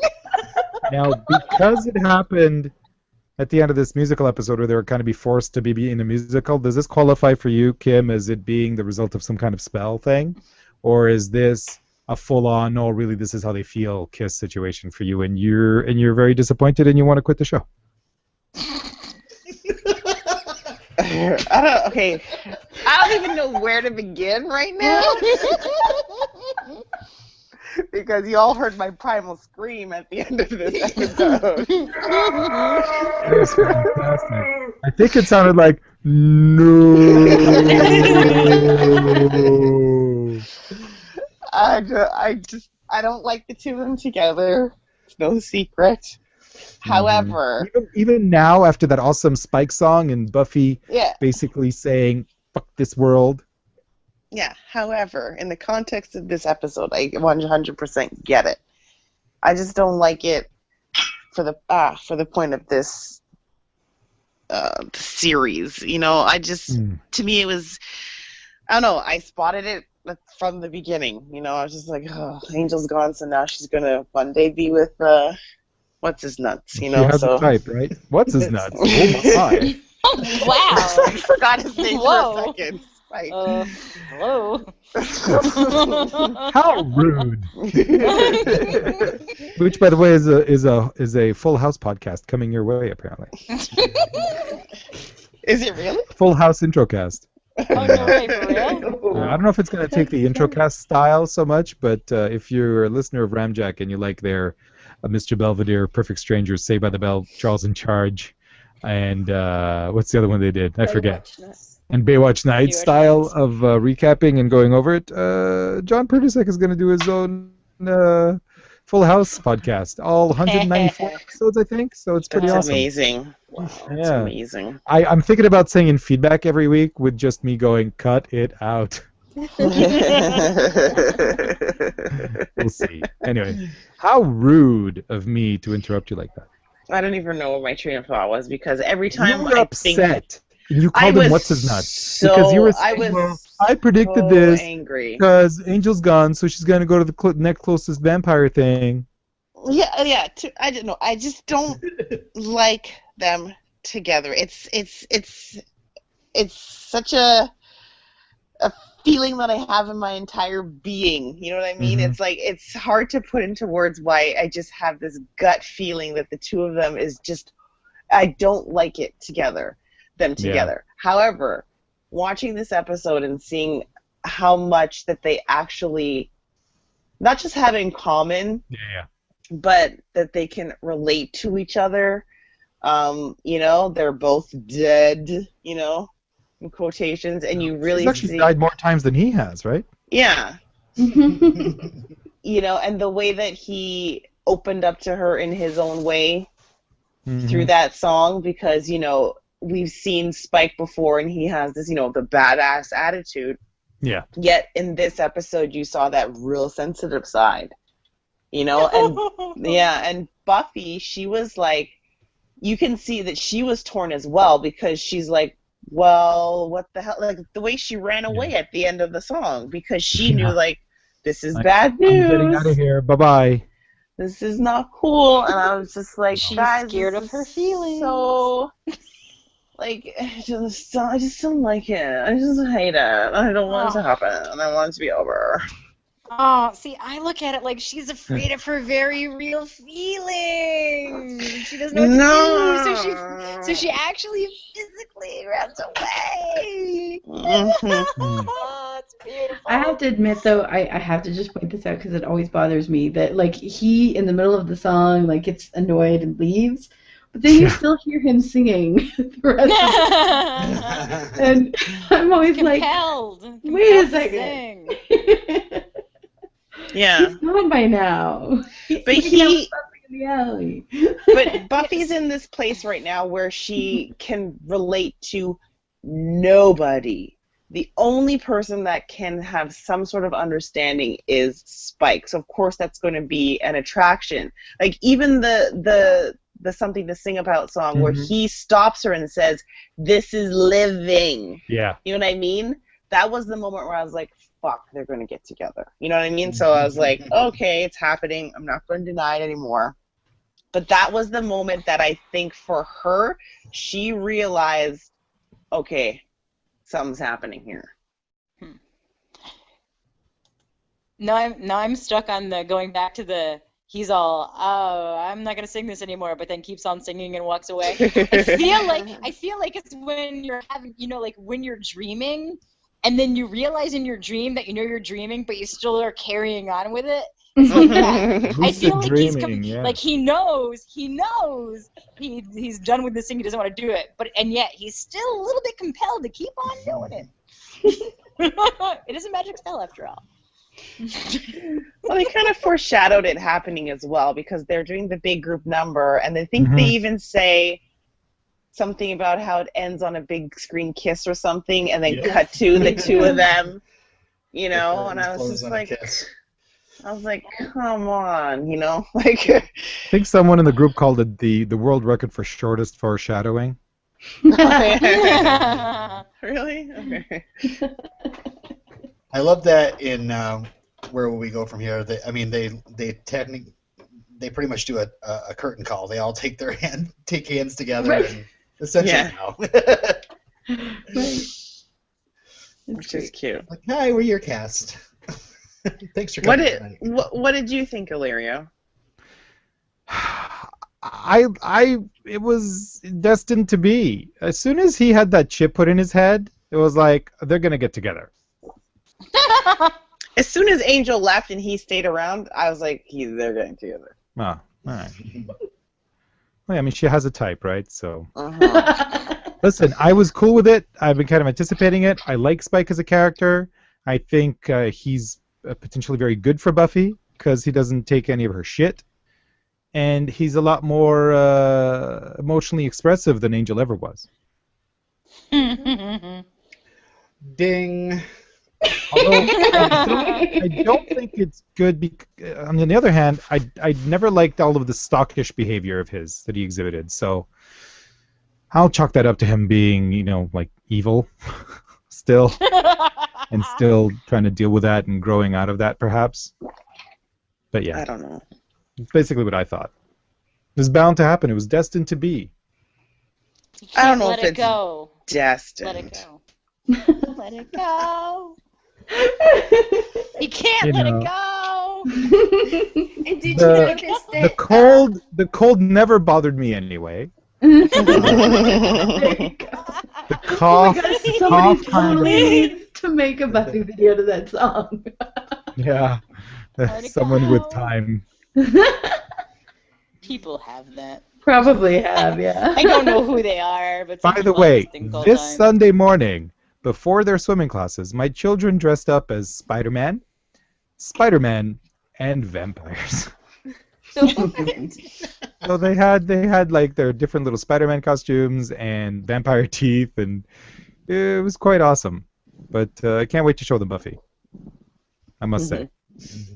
Mhm. What did you guys think when you first watched it? Man. Were you Yeah, like, you veterans, were the you veterans. like, were you like yes? Were you like ooh? You mean this particular thing? Yeah, this when I was dancing in my seat. yeah. I was like floored. I didn't see it coming, but I wasn't watching as closely as you guys. And I was like, oh my god! Yeah, I was thrilled. I mean, I'm really happy. The show. Sorry, go ahead. But Go ahead. I love the show, but yeah, weeks coming on, I was like, they're doing a freaking musical episode, like, and I had no idea how talented, certain people were on the show, or even how talented Joss Whedon was at putting musical numbers together. But yeah, I was. But what about the kiss specifically? The kiss. Talking about the whole thing together. The kiss. I mean, I'll just say at the time, Robin, I was going, no, Angel. Oh, at the time, Robin. Yeah. He's silly. I'm like, Angel's on another network, but they're bound to get back together. God. Why is this Spike getting in the way? Steph, what did you think? I just love the way they handled the Spike situation because they slowly built it up. It didn't come out of nowhere. It wasn't a sudden thing. It was just slowly over about three seasons almost. Oh yeah, that first dream he has. Yeah. I think they had to do it that way because if it was Backlash. instantaneous, people would have been like, they would be more Spike haters than anything. I think people would have just kimmed it. They would have said, "Fuck this, I'm out of here." Yeah. When we were watching the commentary, I was like, I took my headphones off and I walked around before I came back to like continue commentating because I was fuming. I was seething. I'm really gonna miss Kim on the podcast. Wow, I thought it was me that was going to get banned from the show. I guess I'm wrong. It was just, which is so strange because I really enjoyed Spike in this episode, and I was just like, "This is great. I like the tension between them because it's not going to go any further." And then, but stories progress, and that's the whole point of this, isn't it? On a kind of a related note, what did you guys think of how? I mean, obviously, Joss had to have an idea of what the story in the musical was going to be in order to spend weeks writing it or whatever. Yeah. What did you guys think of like the beginning of the season leading up to the musical and how successful they were in building up each of these plot lines, like Xander and Anya, Tara and Willow, obviously, Spike and Buffy. Did you guys think they were successful at that? Oh, for sure. Oh, I think think they so. are now. The one thing that bothers me And Dawn and the klepto. Sorry. yeah, the Klepto Yes. Dawn stuff. Yeah. One thing bothers me on the rewatch is the Scooby's not understanding, like not asking Buffy, like, no, seriously, you were in hell, right? Yeah. Yeah. Like, And of just course she was in the assuming- hell dimension. That bugged me when I first watched it because I remember I kept thinking, why are you so convinced she was in hell? Yeah. I remember being really frustrated by that because I was like, it's totally different with Angel's whole body disappeared, like it was, what? I It was see why very they would. presumptuous. I see why they would presume that because of all the evil with Glory and everything and all that. Like, I just don't think that it would cross their mind that she would go to heaven because of all the bad thing that's happened to them. You know what I mean? Mm-hmm. And all the evil that they see in Sunnydale every day. Mm-hmm. And all that premarital sex that she's had. Vampires. Yes. Don't forget. With vampires. That's nonetheless, true. Yeah. That is very Total true. slut. Yeah. Yep. So true. But it was And great how Riley. this season. Oh, and she had beer. She had beer a couple times. That's right. It's great how this season builds everything up to this breaking point with the musical, and then it's really literally where do we go from here at the end. And I'm looking forward to hearing you guys' predictions. No kidding. Ooh. Well, I have no predictions because I'm done. I think a Willow. Call you when you just back. Well, now you'll finally have time to edit that TLI reunion show. Oh God. Oh. I don't even. It's on my computer right now. I'm looking at it. You know how much I'm looking forward to this, right? I'm really looking forward to that. Anyway, we'd maybe have a moment. When do we have it? Oh, okay. So yeah, listen, we've been recording for 17 hours. how long now? This is pretty good, guys. A full day. We've been on here for quite a while. I'm enjoying it very much. I'm still full of energy because I've had wine. Yeah, a depressant is giving me And lots of energy. my team has a 4-goal lead, so I have energy. So I'm willing to keep going. Are we ready to do some feedback? I'm just hoping you'll answer my question eventually. I want to answer Robin's question. Oh. I genuinely do. Go ahead. What question was that?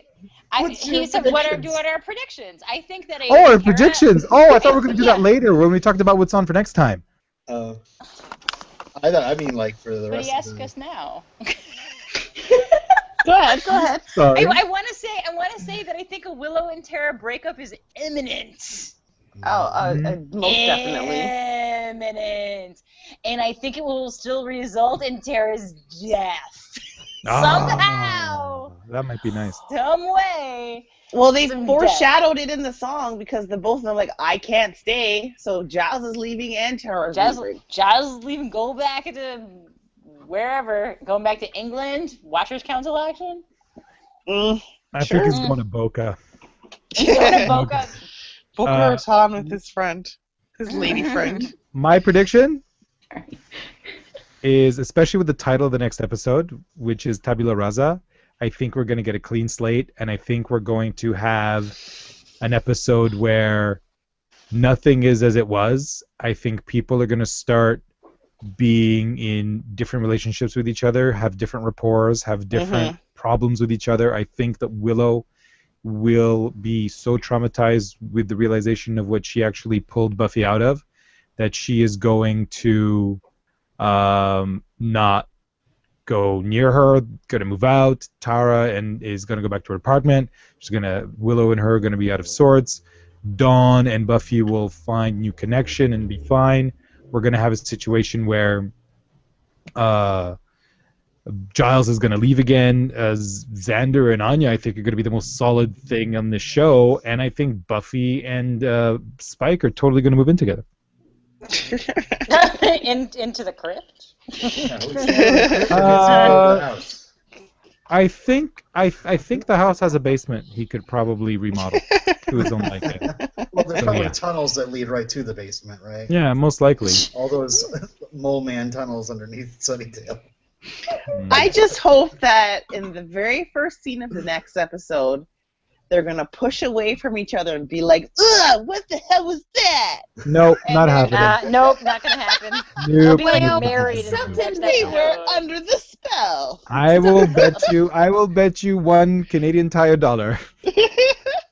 That will not happen. Sounds like something blue. They're gonna be Something like that happened that we didn't married. discuss that might affect it is when Spike started to speak up and give his opinion, Giles shut him down and was short with him and didn't want to. I don't think Giles is going to be welcoming Spike into, Scooby family. yeah. What I would like to know is if the dry cleaning service continues to thrive because they are able to get the mustard out.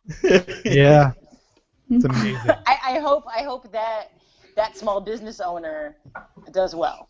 In Sunnydale. Yeah, I agree with what you guys are saying. I think we're going to see the biggest shift I think we'll see is with Willow and everyone else. Like, I think maybe like Willow with herself because she's got to come to terms with what she did. Mm. I think that's what will be the big thing for the rest of the season, I think. Does that answer your question, Robin? No. What? Honestly, I'm looking for a picture of the newspaper from Xander and Anya's song. I was wondering if you guys Oh, had that. Oh, that's great. Monsters not involved. Is that what it said? Yeah. Stuff like Oh that. my god, I kept Can you trying to remember? pause it to make a screen cap of it and have that be my new background on Facebook. It made me laugh so Or hard. something like that. Yeah. I feel bad for kind of in the past crapping on Xander because I found him to be incredibly delightful. That's Except for it was always He was incredibly I just want to delightful. remind you. He's a delight. Man-child. He's a delightful man-child. So should we power through some feedback? Oh my god. All right, I have a couple voicemails here. And by a couple, I mean Mina. 1, 2, 3, 4, 5, 6, Oh. 7, 8 voicemails. Damn. How many of what's the oldest one? I just have to know. I don't know. I don't have the dates Oh, here in front of Friday. me. No, I don't know. No, we're talking about ages. All right. yeah, like So- people probably. Oh, you know what? Let's start with something that's a started. song. Carol Swift sent this in, and I can't wait to hear it all the way through. Are we ready? Yeah. This is called Potential Cast Fans Going Through the Motions. Ready? Here we go. Every single week, the same engagement. You read us and we hear you. Still, we always feel that strange estrangement. What will you all feel? We still have no clue. We all make predictions like we know what you will always say, but we are going through the motions, totally at sea. We just hope you'll love it as much as we. Not that we can all agree on all things, not that we agree at all. Buffy fans will fight about each point and every character, often hating her. Others don't concur. You've done all you can to spoilers ban, so you don't understand why every fan goes through the motions, faking nonchalance. When we want to scream, give it a chance. It's finally here, we thought it never. Will you see what Joss endeavored, or will you just think whatever? No, I just heard you say this is the best thing ever. You all seem on board. This has made our day, even if you may turn and look away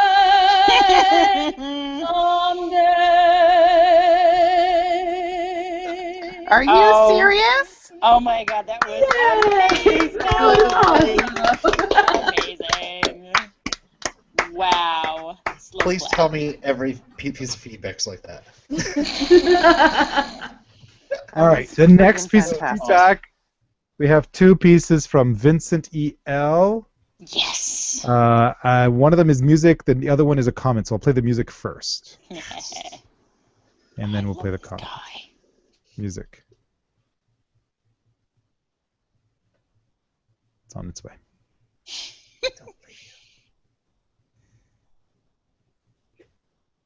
Oh, and we didn't talk about Buffy's mother. Yes. Yes. Wow. Joyce is one of my favorite characters. Yeah? Okay, good. So she gets better. Joyce. Unlike Joyce, I know that I'm selfish. I want less Joyce. He's just seems intolerant. You be a mother figure to my daughter. I want less Joyce. Blame's child? I never liked Ronnie. I want less Joyce. Joyce and Cordelia were to have the exact same lines. You would laugh at Cordelia like, oh, Cordelia. But when Joyce does, you're like, oh my god, Joyce, really? Really? She has this air about her where she thinks she's better than everyone. Oh my god. Oh my god. Joyce is the worst. Oh my god. Joyce is the worst. Oh my god. Joyce is the worst. Joyce is not a great mom, but she tries. She's not perfect. She tried to kick her daughter out, to be at the gallery at all hours, to not pay attention to the fact that her daughter's doing cheerleading. Instead, she's looking at fertility statues in her crates that are all over the kitchen.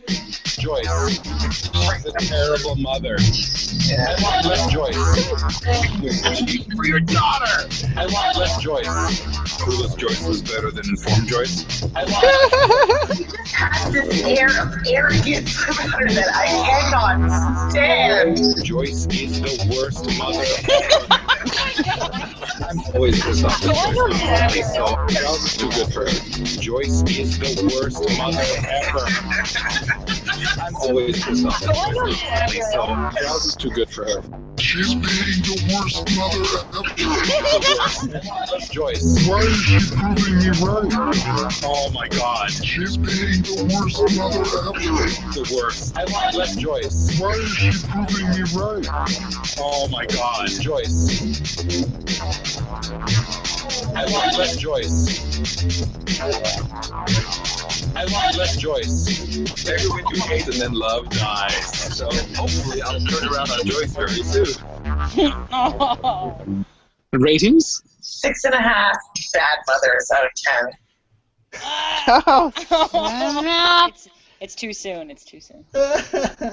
All right, good night. That's it for the show. That's it for the podcast. Sayonara, bitches.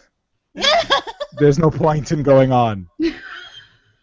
There isn't. I'm serious. I think we should stop right now. We're done. And never record another thing ever again. I'm humbled. Vincent, I'm aghast and pleasantly surprised and flummoxed. It's just fantastic. What you did is great. I love it, love it, love it, love it, love it. I can't believe it. It's fantastic. Let's hear what he has to actually say. Hi Gax, Vincent E.L. here. This is an important episode for me. Bunch of years ago, probably around 2004-ish, I was in bed not sleeping, because sleep is for people who know how to sleep, which I never learned to do. I was flipping channels. I stumbled onto the end credits of some sex advice show or something, and the announcer came on and said something to the effect of, and next up is the extended cut of this evening's musical episode of Buffy the Vampire Slayer. Except she was speaking Swedish, as Swedish TV announcers often do. My brain just sort of went into wait a minute mode. Buffy the Vampire Slayer? That show that's based on that movie nobody cared about with a different cast and a big why is this even a thing sticker on it? That show has a musical episode? There's no way I'm not watching that. So I did. It started with the previously on. Wait, she died and came back? Someone's using too much magic? Ooh, addiction and consequence. This looks happier than I thought it would be. Then came the opening credits, created by Joss Whedon. I guess that's whoever wrote the movie, probably not even remotely involved with the show. Then came the overture, promising music, cool camera work for TV. Wait, written and directed by Joss Whedon? Music and lyrics by Joss Whedon? This is the point where all of my preconceived notions about TV shows based on movies went out the window. The writer of the movie came back to do a musical episode of the series and wrote the songs? That doesn't even make sense. That would never happen on Ferris Bueller or Honey, I Shrunk the Kids, the series. Wait, executive producer Joss Whedon? Oh, how does that even happen? Good for you, Joss Whedon. I'll have to Google her in the morning. Let's see what you got. So, graveyard scene. First song, going through the motions every single night. The same arrangement. I see what you did there. Musical reference. Clever way to bring the audience into it. It continues. Some interesting internal rhyming and continued juxtaposition of the character's existential crisis and a musical theater metaphor, and I could get into this. Then came the moment when I fell completely and irrevocably in love with the show. She's not even half the girl she... Ow. I'm sold. The episode managed to blow me away over and over throughout, without a single bad, superfluous, or poorly woven in song, and it gets even more meta as it introduces the notion that the characters realize there seems to be a musical happening and there must be some magical explanation for it, and it has good jokes and likable characters, and it's heartbreaking, and at the end of it, I make a really dumb decision. I'm gonna keep watching this show from this point. And by that I mean I was dumb not to go back to the beginning. I was spoiled on so many things by watching it until the series finale before starting over. I just didn't have any experience with shows like this because there weren't any. As this show changed television, so has it changed me, and I will not repeat the same mistake again, nor will I ever give up on the Joss Whedon show before it's over. Because if Buffy can get to this from what it was in season 1, there's no reason to think anything Joss does will ever be stagnant. And that's part of what I love about his work. Favorite characters will die and everyone will be miserable, but it's always moving forward and changing radically, and amazing things can happen at any moment. Anyway, since this is the musical episode, and I promised you guys a remix of the podcast, I've included it with this email. I was gonna add more stuff to it, but it got too long and I got too lazy, and you guys just have so much hate, so I'll just send it in its current state. It's a bit sketchy, but I hope you all enjoy it. Thanks to Beth Walensky for helping me dig for material. This is Vincent DL signing off. Have a tasteful tuna. It's not a melody. Wow. Thank you, Vincent. Wow. You really should send in more feedback. But anyway. Yeah, great. So here we have, first of all, we have awesome listeners. Secondly, we have really awesome listeners. And thirdly, here's an example of someone who caught that episode and then watched forward before going backwards. Right. Fantastic. Yeah. All right. Who wants another song? Yes. I think this is a song. I'm assuming it's a song because it's from the Alice in Wonder Band. Oh my. Yes. The last time we heard a release from a her, them, they, her, it was Angels of Empire. Yes, please. So let's see if Allison is singing at us, to us, or, you know, if she's just talking. Might be just a She'll be fine, too. I love her voice, whatever she's doing. All right, here we are. Once more we're feeling we've been waiting for such a long, long time. Whew. You must be reeling. You're at the end of a long, long line of episode 7 to go. Illyria, glad you love the show. And Gabby, well, you think it's not too shabby. Yeah. We know you're all in, and you're not gonna quit just because Spike and Buffy made out. Did you see how they ate each other's faces over the end?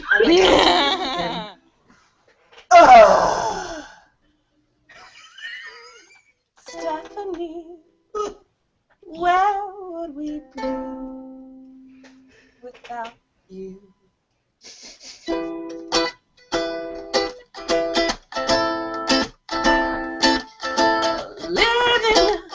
Living up to expectations. Don't you love it when something lives up to expectations? Living up to expectations. Oh, living up to expectations. Living up to expectations.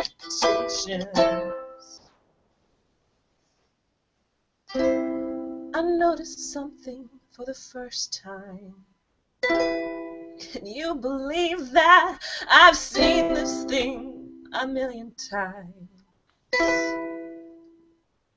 Dawn's footsteps on the stage of the bronze count into. Where do we go from here? Where do we go from here?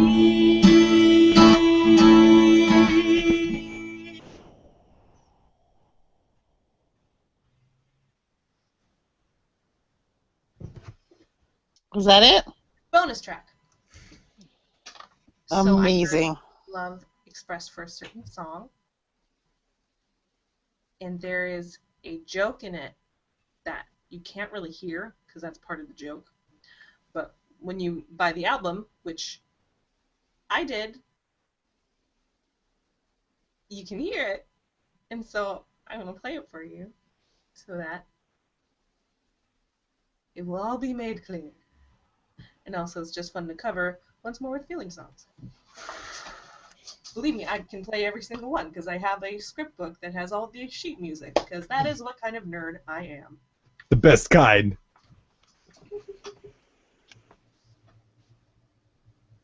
I've been having a bad day.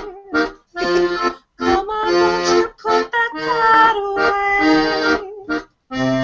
I'm asking you, please, no. It isn't right, it isn't fair. There was no parking anywhere. That hydrant wasn't there. Why won't you let it go? I think I've paid more than my share. I'm just a poor girl, don't you care? And I'm not wearing underwear. Thank you, good night. The best song in the episode. Accordion chops. Accordion chops. Wow. Better than lamb chops. Accordion chops. Impressive. Fantastic. All right, I'm just gonna play all the voice stuff I have here because we need a break from the talking. This is from Chris Reed. Don't know if it's musical or not, but I think it is the longest thing we're gonna play here from our listeners. So let's pay attention. Zip. Hey Potential Cast, what's up? Chris here. I just finished watching your 3-way commentary special of Once More with Feeling, and I wanted to tell you did an amazing job. So much, in fact, that I wish that you could do it more often. And if you could do it in the future, that would be fantastic. But that's not what this is about. This is about my opinion of Once More with Feeling. Many fans and reviewers see this as one of, if not the greatest Buffy episode ever created. And many critics out there say it's one of the best musical episodes of a TV show ever. For the most part, I agree with them. Because most musical episodes are usually filler. They don't progress anything. They don't have any depth to them. They're just a random episode with music in them. And Buffy isn't like that. It not only progresses story, it reveals a lot of secrets about the characters to each other that I personally, when I first watched it, didn't expect it. Like Buffy revealing she was actually in heaven in the 7th episode of the season, and it happened to be a musical episode. That to me was amazing. I didn't see that coming. Oh God, I think my jaw hit the floor the very first time I heard that. I was like 12 years old, laying down on the couch. I think I had like a line bar or something in my hand and just fell on the ground. So yeah, for that reason alone, not even counting the songs, great episode. Music-wise, like any musical or album or anything, there's always a few hits and a few misses. This is no different. While I think there's a 80% ratio of awesomeness, there were a few duds in there. Dawn's clear dub over her horrible dancing. Buffy's, I don't know what the hell she was doing with her hair at the end. There's a few little things, but the biggest issue with the episode was Xander. His complete disregard for his responsibility at the end. He brought along Sweets, the tap dancing freak. He's the reason that at least one person on screen died. Xander doesn't care about it. It's his fault. Now, this is Xander. He's the most judgmental character in the entire Buffy verse of Buffy and Angel. Completely the only, or usually the only character that goes insane when Buffy does something, or when Angel did something, when Willow's doing something. He's all like, oh, you shouldn't be doing that. You should be more That's like a good me. point. You know, I'm awesome. I'm perfect. Well, screw you, Xander. What's your excuse this time? Huh? I wasn't expecting any guest stars, and we didn't get any. So I'm actually happy that we didn't, because like if Riley showed up, that would have been really awesome. I know for you guys, if Angel showed up, you'd be all like, oh man, I missed watching Angel, and I had to sit through 10 minutes of that, all because of Robin. You know, Robin, this is why you were named after a sidekick. You take away the good things. No, I love you. I'm sorry. But yeah, overall, fantastic episode. My favorite song was "Walk Through the Fire." The worst song, I honestly can't tell you. Probably the 5 seconds of Dawn singing before being kidnapped. I'm like, oh God, no, please, no, God, yes, she's kidnapped. Is she dead? So yeah, it was great listening to you guys talk about this for the first time and seeing it for the first time. Your first time experiences. I hope you do it again in the future for more episodes. Next to Innocence, Surprise, and Graduation Day Part 1 and 2, this episode is one of my favorites. And I promise you, music-wise, it's all downhill from here. But there is some amazing episodes coming up in the show that I know you guys will enjoy, or at least have a lot to talk about. I hope that's not a spoiler. If it is, then just cut this shit out. I'm sorry. And I will a little late. Next time. Bye. Thank you, Chris. Fantastic. Amazing. Thanks, Chris. I just realized I'd been muted for a long time now. It's okay, Steph. Hey, we have 2 more. One from Paul Mackey. Yes. This voicemail is for Once More with Feeling. I thought I'd send in this call in an improvised jazz style, complete with a scat break, but perhaps it's best if I don't. It'll be a nice break from all the singing Illyrio is doubtless doing, I'm sure. Iconic. Other shows gave it a crack afterward, but this is the first. Like it or hate it, you have to at least admire the guts. Starts with Whedon's take on a Disney princess number, then steps through a variety of styles. Sometimes the song is an inner monologue, and other times the whole world hears. David Fury gets a number on dry cleaning, and Marty Noxon laments Sunnydale's fire suppression and her lack of ladies on vegetables. Anya gets to mention her fear of 2020 rodents, and Xander repeatedly praises her ability to grip him. Tara's spell has a nice multi-level meaning. Oh, and the last verse of the main part of the song is delightfully filthy, what with the spreading and the word whose less filthy syllable is pleat. Hard not to steal quotes. And Buffy reveals her deepest secret to all her friends in song. Willow cries, audience cries. This has been Paul Mackey from my car out front of the Old Main Eatery in the rain. Show being self-referential must be the day of the week that it airs. Talk to you later. Bye. Thank you, Paul. Fantastic. I almost accidentally played his voicemail for Tabula Rasa, but everything is good. I had them properly labeled and I did not hear it, so no one worry. And here's our last voicemail from Doc Brown. Moira. Hi, it's Moira, and I just watched Once More with Feeling, and oh my god, that was amazing. Just, there are not going to be enough superlatives to express remotely how fantastic that episode was. I cannot believe Joss Whedon created that. So this is what he's been working on, Steph, right? You keep alluding to this, that he's working on some big surprise. And, you know, I knew there was a musical episode because when I was in Comic-Con, I was told I was not allowed to go and watch the musical Buffy episode. I guess I just didn't know it was coming now. And oh my god. So a few things. So cool. They all voiced their own numbers. I am pretty sure, anyway, that was really the cast singing all their parts. And the dancing surprised me. Some of them are pretty darn good. That little Michelle Trachtenberg can move. I mean, she's something for her supposed 15 years. And I was a little worried about how Kim is going to handle this because of the Buffy Spike thing. Kim, please don't stop being on Potential Cast, because if you do, I'll really miss you, and I'll get sad, and I'll start getting weak. It'll be really horrible, and I'll have to send in sad commentary every week. Anyway, or sad feedback, I mean. I don't do commentary. Anyway, no, Kim, please don't leave. And come on, you gotta be honest. You know, we all saw the Buffy Spike thing coming for weeks, so you can't really be all that Years, stuff, not even weeks. right? Okay. So many cool things about this. Just the music and the dance. They must have worked their asses off. I have no idea if any of them have any kind of musical background or not, but wow, just wow. So, 11 out of 10 flaming song and dance numbers, and that's enough of what I think. This was, I'm so happy right now. Amazing. Okay. Bye.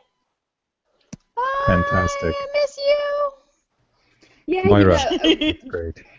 Really, they have 8 days to film an episode, and they had to work really hard because scheduling for 22 episode seasons are really tight anyway. So, but they did a lot of this also, the prep for this during when they were filming All the Way, which.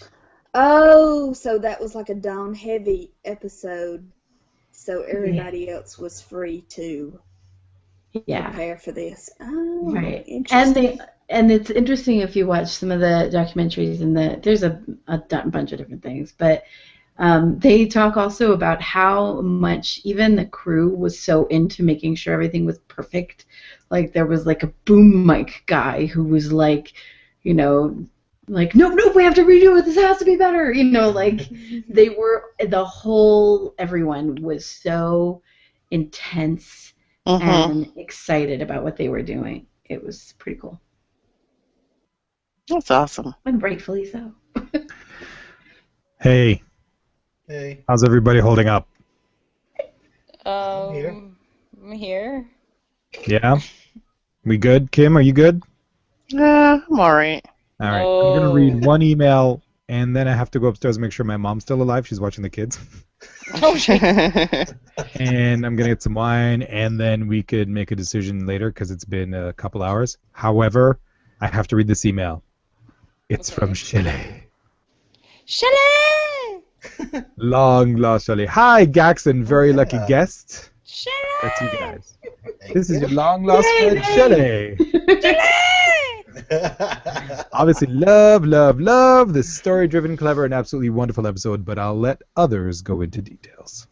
In case no one else mentions it, I want to point out that Xander's line, "Respect the crawler and tame the donut," is taken directly from a Tom Cruise line in my favorite movie, Magnolia. The line is rather X-rated, but I will give you the real line, and you can decide if you want to say it on the air. Oh, I want to say it. I love this line. Respect the cock and tame the cunt. Is the actual line. And by the way, in Joss's commentary for The Body, he admits that some of his camera shots, long extended takes, were inspired because he was watching the movie Magnolia obsessively. Anyway, I have been listening and lurking and still love you guys. Shelley. Thanks, Shelley. Awesome. Can you read that line again? I just really loved watching Steph's face when you said that. Yeah. Respect the cock and tame the cunt. She was like, I think we should all do it. I should be wearing a headset and thrusting my pelvis. No, you should be like somersaulting and taking off your shirt at the same time. I can't do that with my present hernia potential issues. Potential. That's why it's called hernia. Potential Cast. Yeah. Spoiler alert. Spoiler alert. My hernia's gonna pop out of my body and say, "Hey, Buffy and Spike kissed." I'm just gonna say, "I know already. You're late." Get back. It's an opinion spoiler that they didn't Stupid like large it. intestine. Sorry for the gross detail, everyone, but hey, you're up late with us, 18 viewers. Oh wait, now it's going up to 19. Hey. Hey! Awesome. Because you said What's the up, word big guy? cunt. I said the word Cheryl Tunt. All right, I need more wine. I'm going to check it on my mom, and I'll be right back. If somebody else wants to start reading Facebook feedback or highlights or emails, I've starred the ones that haven't been dealt with yet. So I'll be back in 2 minutes. 2 and 2. What do you guys think would be the feedback that Illyrio would be less interested in? Let's start with that. Instagram feedback. No. Can I just say a side note to you guys? All this time in the potential spoiler group, I've been running a tournament of the most shocking moments in Buffy and Angel, and we're finally down to the final 2. And the best thing is, you guys haven't even gotten to either of them yet. Oh yeah, that's good. The most shocking moments in Buffy and Angel, you haven't gotten to either of them yet. Yeah, I bet That's I know which promising. one. You mean Riley's return? What? Oh, shit. I don't know. I'm guessing. That I would don't want to shock give away me. that Riley comes back as a cowboy and sings a country western number. Oh my gosh. Okay, I'm gonna read Ina's email. Hi, Gax and very lucky guest. Finally, we've reached my favorite Buffy episode, Once More with Feeling. It's an absolute joy to watch and rewatch and rewatch and rewatch again. I love the music. My favorites tend to vary from time to time, but yeah, me too. Each time I watch it, another one's my favorite. But I adore Spike's song, Giles' song to Buffy, the Giles and Tara duet, and the melody where everybody walks toward the battle. I love seeing the cast sing and dance, and some of them are really good. I love the humor, the heartbreaking reveals about the spell Willow put on Tara, and about Buffy's being in heaven, and the devastated look on Willow's face. I love the musical demon.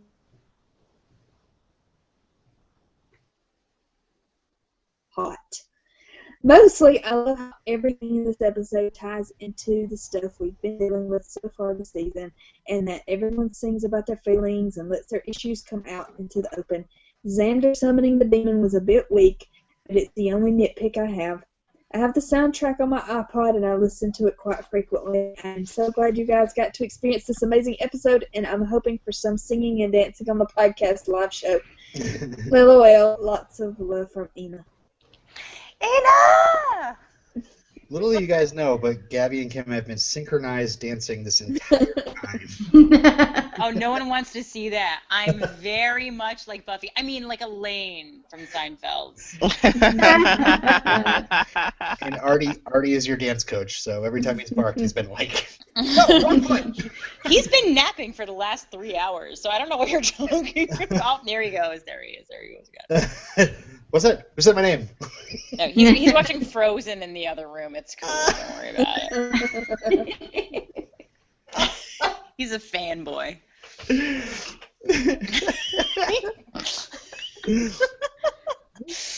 That would be so weird if I really did that. Oh,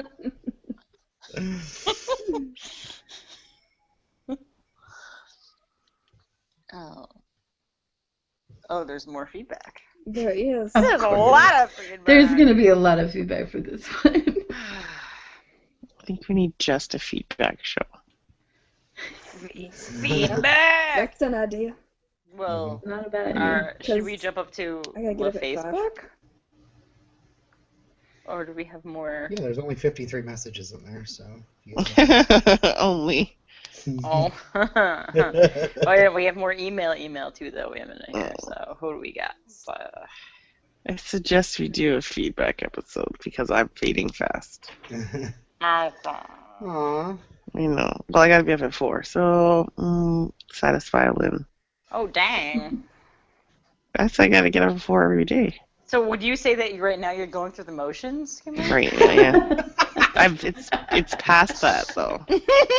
Now you guys can understand why people were dying every time you guys would say, I've got a theory. I want to hear the edited version of that again because I can't remember what the hell we weren't allowed to listen to at that point. It was like everything. It was like everything, nothing. Mainly that Buffy died twice. That was the huge one. Not the bunnies. I don't know. I don't know. That could be. I don't remember. All you played was I have a theory. And then lots of nothing. I have a and then theory. I have a theory. Yeah, there was lots of. I was thinking about that. There were lots of things cut out, Mm-hmm. or I guess new like characters we didn't know about and stuff. That was probably it. Oh, we have a recommendation, Illyrio. What's the recommendation? To have an all feedback show. Kimberly is fading and fading Sure. fast. Okay, so we'll do that. We'll get together and record that separately. Okay. And we'll do that. For those of you watching on YouTube right now, thanks for sticking in there with us. We will do our ratings now, and is that cool with you? Are we skipping quotes? I'm good if we are. Yeah, we are. I'm okay if we're skipping quotes. Oh, damn. If you want to, you know what? There are some Let's make quotes optional. They're not Let's make quotes songs. optional. I have non-song. Non-song quotes? Go ahead. I do too. All right, so let's do ratings first. Let's do Kim Butler. So I will have to say that this is probably my favorite episode of television in the world. So, like, truly, honestly. So it's very hard to rate, but it is sort of what I measure everything else against anymore, which means everything else sucks. No, I'm kidding. So, yeah, I would say at least 11 out of 10. And I will say, oh my gosh, I had something in mind, but now I can't remember. Oh, I'll go with the Chirago Demon. All right. Robin? Well, luckily, I was going to say this is my favorite episode of Buffy, but I was worried about being too is it hyperbolic? Is it the word? But then Kim went ahead and said it was her favorite episode of TV ever, so I don't feel so bad. I'm not even being facetious with that. It's true. That's great, though. I mean, I totally understand that. Yeah, I was just watching this episode. I was just like, man, like it makes me laugh. It makes me like openly sob. And it's got a great soundtrack to listen to as well. It's funny because you want to like set it apart from the regular Buffy episodes. So it's hard to say it's my favorite really easily, but then again, it's just so damn good. So I would say I love this episode, and I'm really glad you guys are at this point. So I'm giving it. I'm giving it 12 out of 10. Oh my god! It's not even David real. Brinkley's. What? 12 out of 10. David Brinkley's. I love it. That's great. Well, I'm gonna go ahead and go. There is no episode of television I've seen more than this. I've seen this more. Joss Whedon is a genius. 10 out of 10 jazz hands.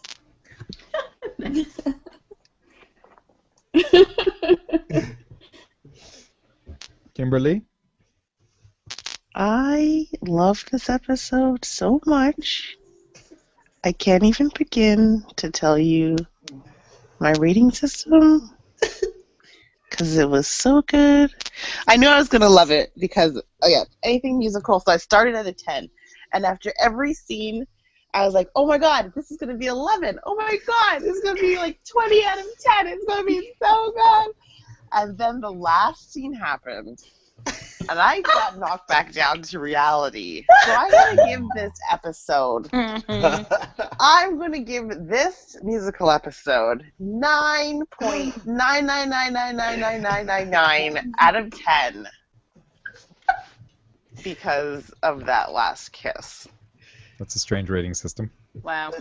And I always compare, it's not my absolute favorite episode, because I still haven't had a topper to beat Innocence yet, so I can't give it perfect. I think I gave Innocence 11, didn't I? So maybe, no, I'm going to keep this at 9.999 because I was so disappointed at that last scene. It just made me so unhappy. But when I compare musical episodes to other TV series, yeah. You know what? I think Scrubs' musical episode was pretty damn funny. and they had a lot of callbacks that were like right throughout the series. You know, it's different because it's a comedy and this is, you know, a drama. But I love the Scrubs musical, but I think this one was even better. I think, were you the one that was during, I think it was you, during the entire commentary, you were like, no, that's actually my favorite song right there. Yeah. Oh, wait, that was my favorite song. They kept getting better and better. Like, you heard, like, I was like, I even stopped. I'm like, you guys, isn't this the greatest? Like, this is what I want my life to be like. Yay. Awesome. I love it. Gabby? Oh, I thought the best was going to go for last.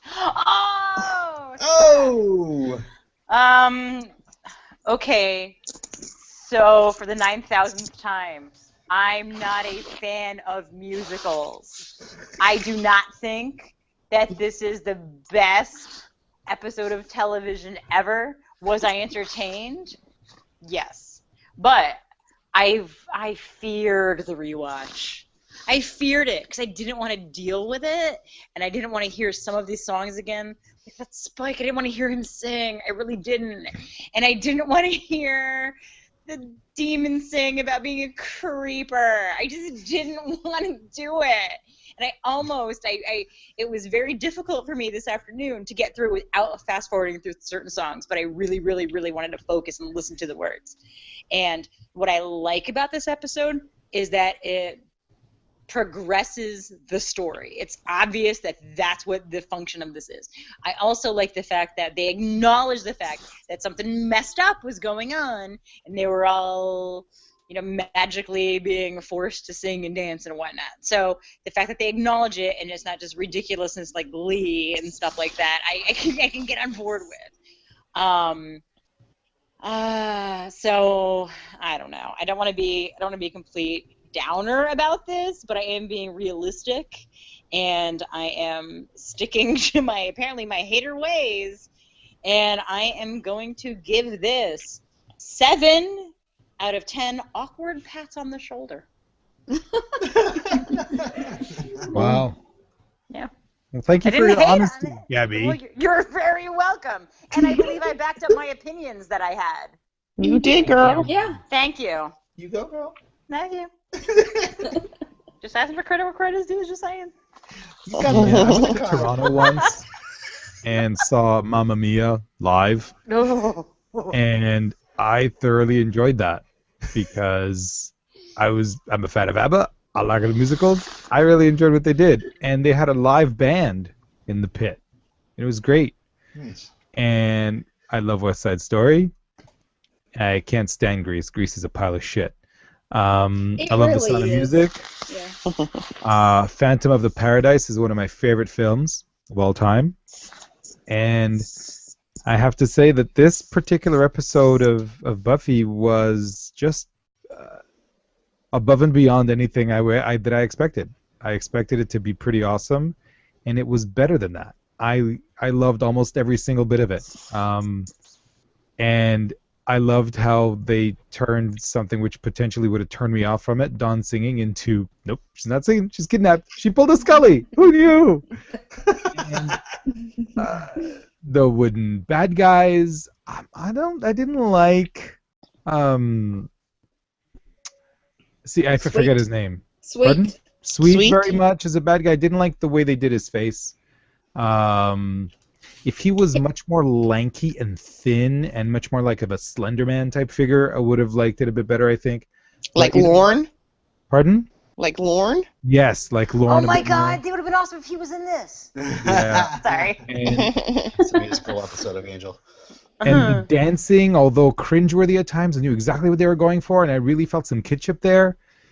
I'm impressed by Joss Whedon, impressed by everyone involved on the cast. Slightly let down by James Marsters, but that's neither here nor there. It's a matter of expectation.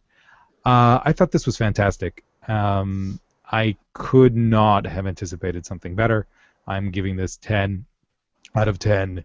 Oh my God, Willow realizing that the tears, the crying, she's gonna go evil. I can't wait. And that's my rating system. That's what we thought. We're going to hear more of what you think next episode when we do a feedback show, because it's been a very long time we've been recording this. We hope that you appreciate it. I want to thank our guests. Robin, you currently do not have a podcast, but thank you for showing up anyway. X.com. Go to x.com, where they talk about X-Files, and they don't help you promote your Kickstarter. Anyway, Kim Butler, please tell us where people can find you. I'd say just stick with Between the Lines. By the way, I can tell you guys now, so Between the Lines Studios, that our first episode of Buffy Between the Lines, which you still shouldn't watch yet, but it does take place between season 5 and season 6 of Buffy. So we fill in the summer. What happens in the summer between those two seasons? That's awesome. Because a lot of change happens. So that's the very first season that we do, and we did do Angel Between the Lines, in which we did do a musical, but but I will tell you that it is, even though the music is recorded, it has been in hiatus, waiting for our composer, who actually went out and became famous and like Grammy nominated and stuff. How dare they?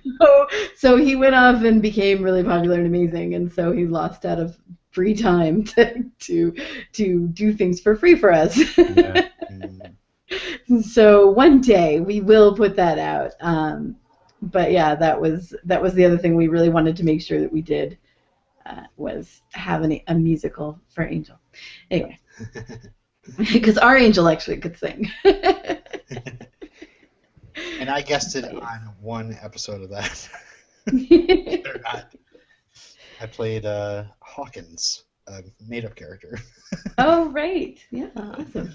So yes, anyway, so when you guys are done, please come back and listen to that, and yeah. Awesome. Thank you. Thank you both for being on. Really appreciate it. Yeah, thank you. I'm so glad I was able to be here. So yay, and thank you guys for letting it happen. So the next episode we release will be a feedback episode. And Steph, what's on the plate? What's on our plates for the time after that? Oh, Tabula Rasa. Oh, we're gonna watch Lost? Sweet! No.